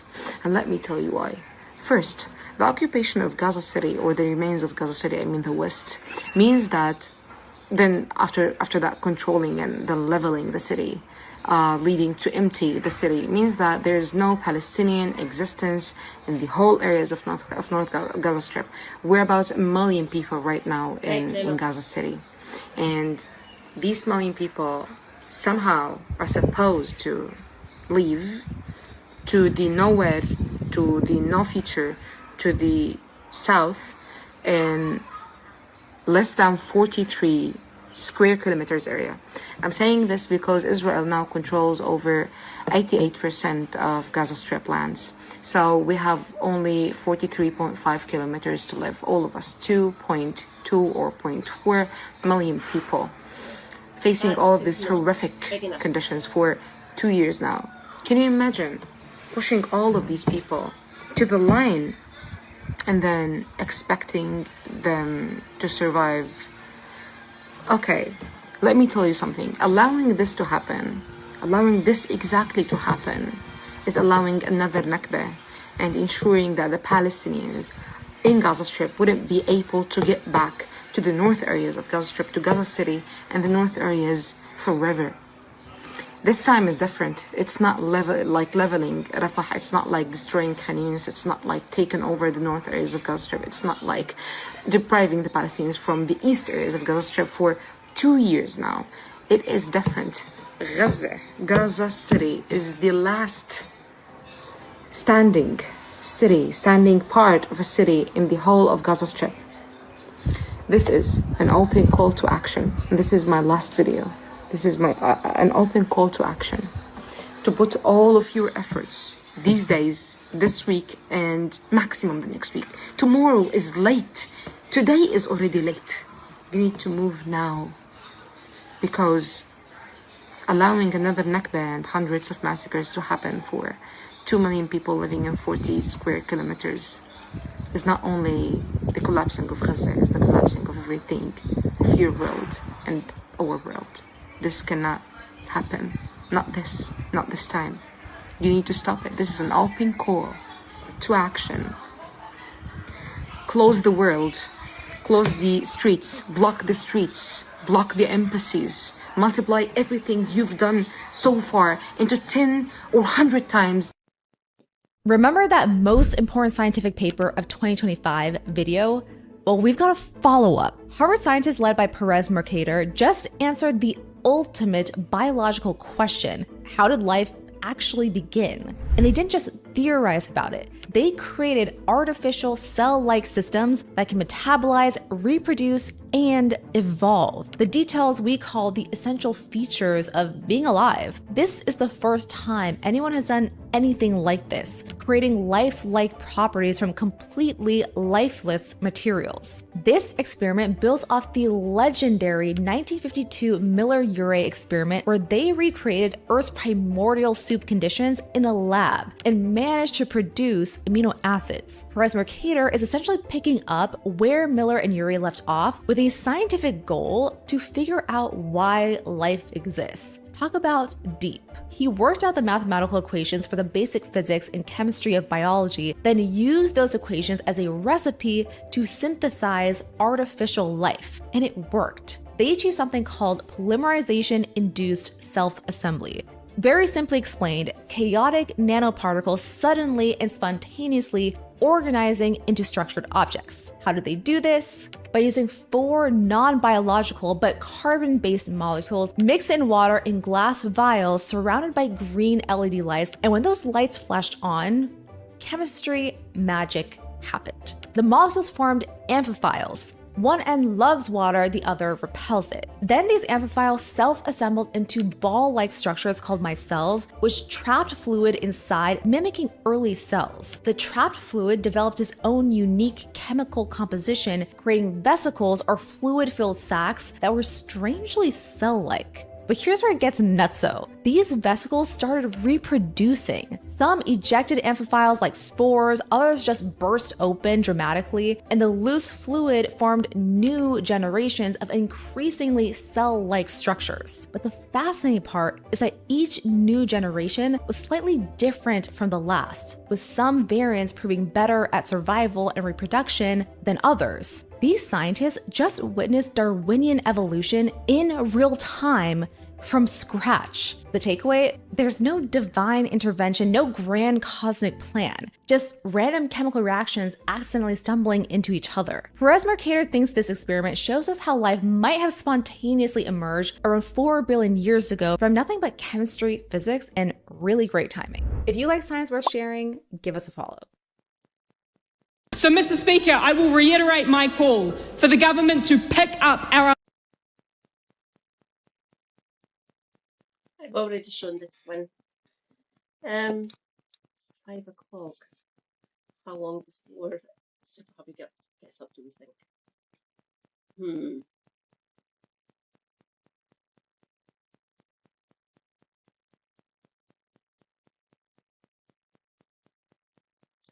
Oh, I know what one I can show.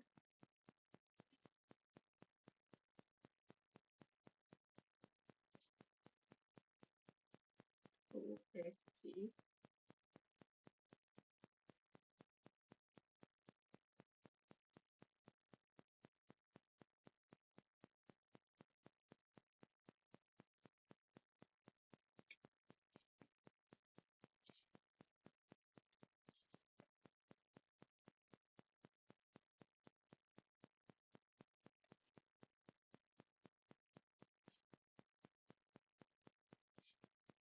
Empire swaggered up to try and conquer them, they gave those. In researching this video, I very quickly learned a valuable lesson about how little the Scots mess around. Okay, I thought, the Scots and the English hate each other, sure, but it can't be that bad, honestly. So I took a little peruse to see how many times the two actually fought each other, and sweet Mother Mary, that is a lot of stabbing! Scotland, who hurt you? Trick question, England. So be warned, the Scots throughout. There we go. Now they're in sync. 1, 2, 3, go. In researching this video, I very quickly learned a valuable lesson about how little the Scots mess around. Okay, I thought, the Scots and the English hate each other, sure, but it can't be that bad, honestly. So I took a little peruse to see how many times the two actually fought each other, and sweet Mother Mary, that is a lot of stabbing! Scotland, who hurt you? Trick question, England. So be warned, the Scots throughout history are every bit as bonkers as they come across on Twitter. To find out why, let's do some history. This video is brought to you by Audible, which is a wee bit ironic, seeing as the Scottish language is damn near inaudible. Around 2,000 years ago, Scotland was inhabited by various tribes of Pictish Celts, living up north, herding, and minding their own business. So when the Roman Empire swaggered up to try and conquer them, they gave those Romans a walloping so bad that Emperor Hadrian built a wall just to make sure that nobody ever tried to conquer them again. Essentially, I just don't think you can do this one. I've been an assassin for a while now. What makes you think, oh, get that shit out of here, you're right. So even though these original Celts weren't anything like modern Scots, it is refreshing to see the national character demonstrated so well at such an early stage. Rome eventually collapsed, but Europe reintroduced itself to Scotland via Christianity and Anglo-Saxon migrations, which coalesced through the 7th century into a few main groups. For our purposes, the most relevant two are the Picts and the Scoti, where we get the name Scotia, aka Scotland. In 843, Kenneth MacAlpin united the Scots and Picts in order to create the Kingdom of Elba. The early kingdom had to deal with the Vikings and the English in the 8 and 900s as land from every corner was getting yoinked. But beyond outside threats, there were also constant internal fisticuffs over the crown. The quintessential example of the early Scottish king is Macbeth, whom hereafter shall be referred to exclusively as MacBoy because that play is haunted and I'm not looking for trouble. Trouble is, nearly everything you might know about him from Shakespeare is wrong. Here's why. See, the Scottish crown didn't follow a strict succession, but claimants came to debate who was best fit to rule, and this caused constant disputes that escalated into wars. So MacBoy actually killed King Duncan in a battle in the year 1040 and ruled for the next 17 years peacefully, generously, and successfully. In 1057, he died in another battle against Duncan's son Malcolm Canmore, who then assumed the throne. All that stuff about murder conspiracies got added by Scottish historians centuries later, but civil wars over the throne were already a matter of protocol since the kingdom had gotten started. MacBoy's real-life path was actually quite standard. But speaking of wonky royal succession crises, the next decade brought the Norman conquest of England, and William the Conqueror's second son Henry married King Malcolm's daughter. The family relations are confusing now, and they stay that way for the next 1,000 years, so I'm gonna try to avoid specifics where I can for the sake of my sanity, but the bottom line is that the King of Scotland exchanged notes with his sister, the Queen of England, about culture and statecraft. So in the following 2 centuries, Scotland picked up some Norman tricks, like a central bureaucracy, a church hierarchy, and a curious new language derived from the Norman French, called Scots. The native Gaelic was still the dominant language in the Highlands especially, but the lowlands trended slowly towards the customs of their anglicized southern neighbors. The 11 and 1200s saw a steady back and forth between Scotland and England along the borders in Northumbria, but not a whole lot of drama. Until, however, the King of Scotland died in 1286 without a clear heir, and rather than have all 13 possible cousins duke it out the old-fashioned way, they called in the English king to mediate the dispute, which,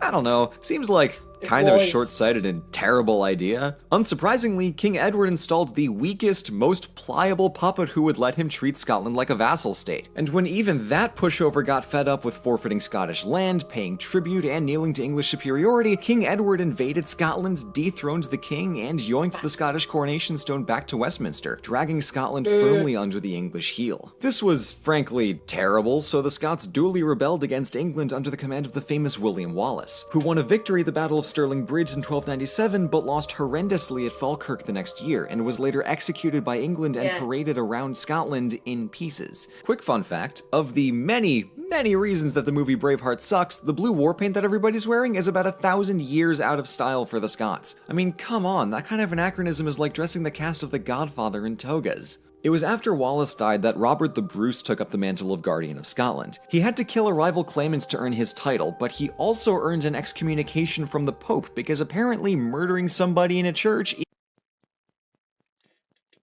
Sorry, Blue, I just need to interject here for a bit. It is called a chapel. It is a chapel up here that obviously Roman Catholic, the Reformation hasn't happened yet. It is a chapel, and they remain chapels to this day. Thank you. Yeah, you murdered someone in a chapel. Naughty boy. And you got excommunicated for it because you're not meant to murder people in the church. Fair enough.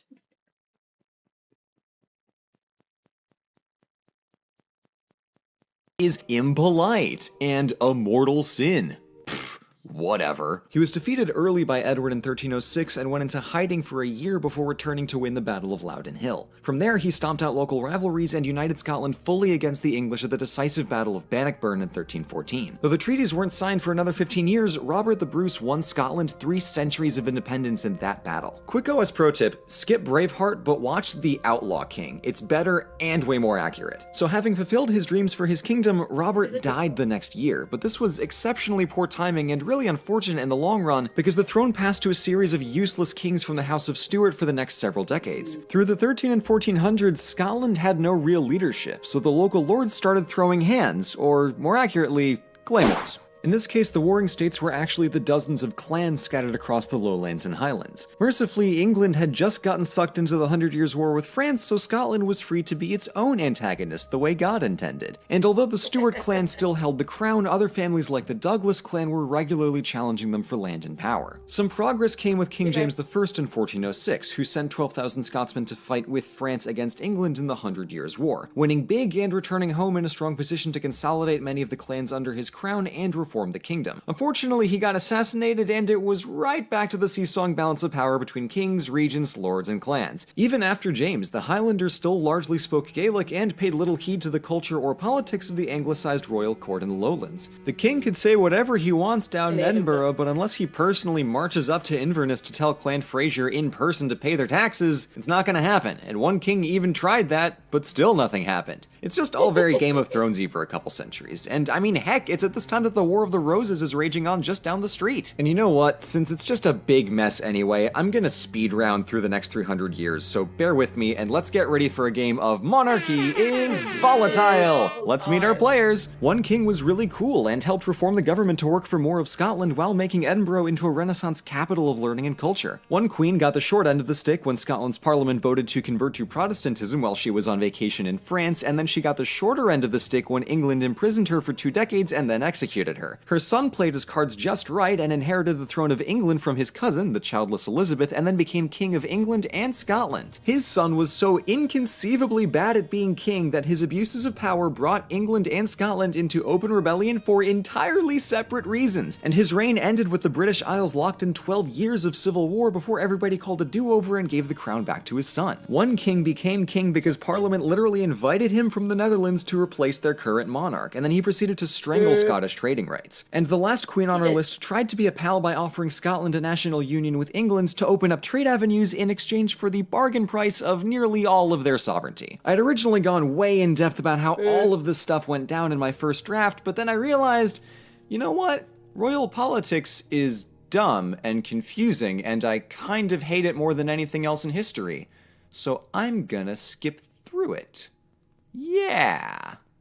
So I did. One standout event from the mid-1500s is when the King of England tried to drive a wedge between a long-standing alliance between Scotland and France in the hopes to endear Scotland to their southern English neighbours. They did this by pillaging the lowlands and burning Edinburgh to the ground. You may find that this is a bad way to make new friends. The Scots came to call the 7-year campaign the Rough Wooing, as they did not appreciate being bullied into love. And this sentiment persisted for centuries, way up until the Act of Union in 1707. Scotland was suspicious of the Queen's offer of partnership, and while they'd get one metric British Empire out of the deal in the long run, the immediate result was England deciding they now had a constitutional right to treat Scotland like a colony.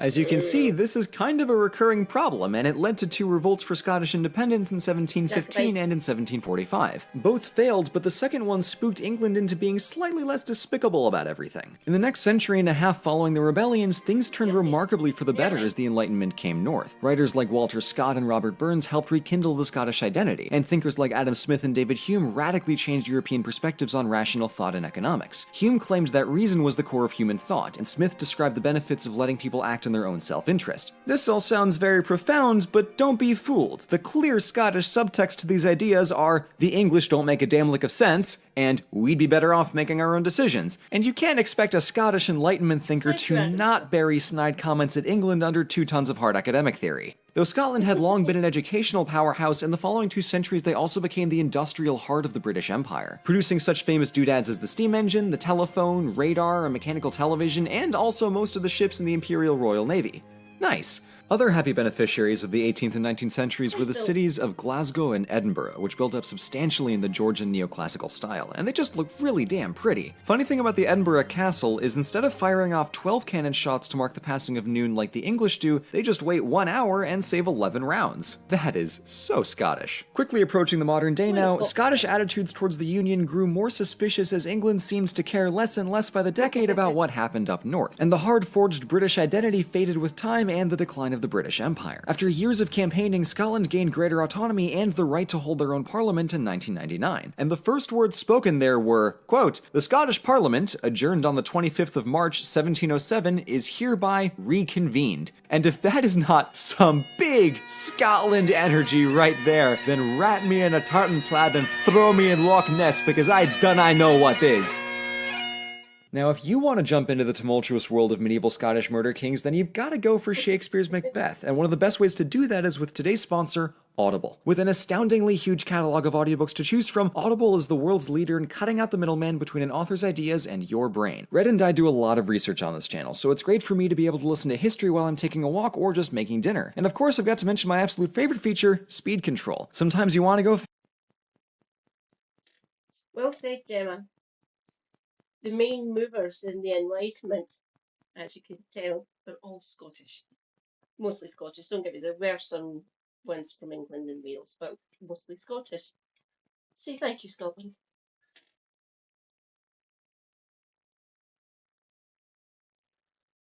The Northern English, they're close enough that we might have influenced them a little bit. The further north you go, the more egalitarian, the more community-based you get, really. The clan system was brilliant, and it was matrilineal through the mother, because you know who the mother is. She is the one carrying the child.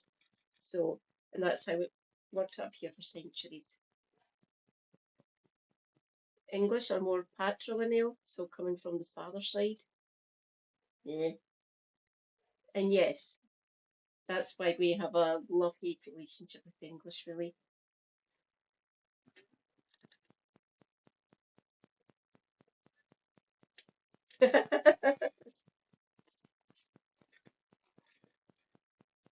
Most people here in Scotland, same as me, is fucking pale. Were they? Wow. Fairly Scottish. fast, and sometimes you want to really slow down and enjoy a scene, so Audible lets you listen at your own perfect pace. Audible members who sign up get a credit for any audiobook completely free every month, as well as additional discounts in the store. If you're feeling jazzed about Scottish history, I would highly recommend this audiobook production of Macbeth. Not only is it some of Shakespeare's finest work in my opinion, but it's voiced by a full cast, which is really great to listen to. And Audible is offering all of you a 30-day trial and one audiobook along with 2 free Audible originals to get you started if you sign up with our link on audible.com/overlysarcastic or text overly sarcastic to 500 500. If you do, you'll be supporting the channel and getting a good audiobook in the process. Again, if this sounds like something you'd like, head to audible.com/overly sarcastic. Thank you for watching. Now, you should know that the temptation to do this entire video in a thick Scottish brogue was too high. I cannot tell you how close I was. Seeing as I am half Scottish, it's only fair that I should sound the part. So I hope you enjoyed this look into the history of Scotland, and I'll see you in the next video. Thank you, Blue. Much appreciated. You know what? I think I'll stop there because Super Hubby might be getting up in the next half an hour to an hour. And there's other things that I want to do. There are other videos that I want to see that I want to check out to bring onto the stream later. Much later today. Let me head over to my channel. Move over. Twitch.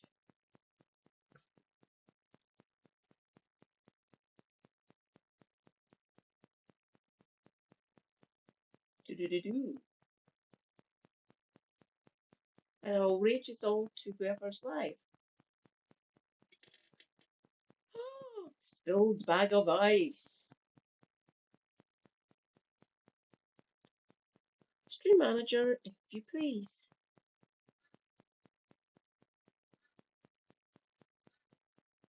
Oh, mother. Go away.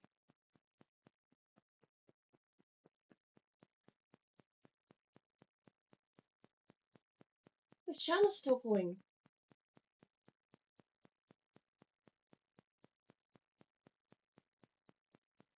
Give me a second. I'll just expand this a minute.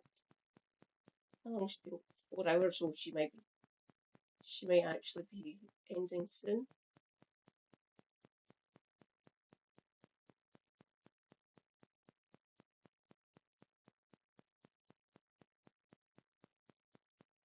How long has Bill Bag of Ice been going? 40 minutes. Oh, he's just started then. No, it's fine. No, it's fine. Said to take a look at your dog's nose. But when a dog exhales, those side slits create little vortices that actually waft odors into its nose. So a dog that's sniffing, whether it's exhaling or inhaling, is continuously getting this conveyor belt of smell wafting into its nose. And dogs can do this for a huge amount of time. If I kept on sniffing, I would hyperventilate. A dog can keep on doing it and be fine, and just continuously update its sensory snapshots of the world in the process. Thank you, everyone. That's brilliant. Light and smells are obviously 2 very different kinds of stimuli. Light travels very fast, it moves along straight lines, and so vision feels like quite an instantaneous sense to us, but one that's also blocked by obstacles. I can't see through the walls around me. Smells are different. Smells are just small molecules drifting through the air. They move a little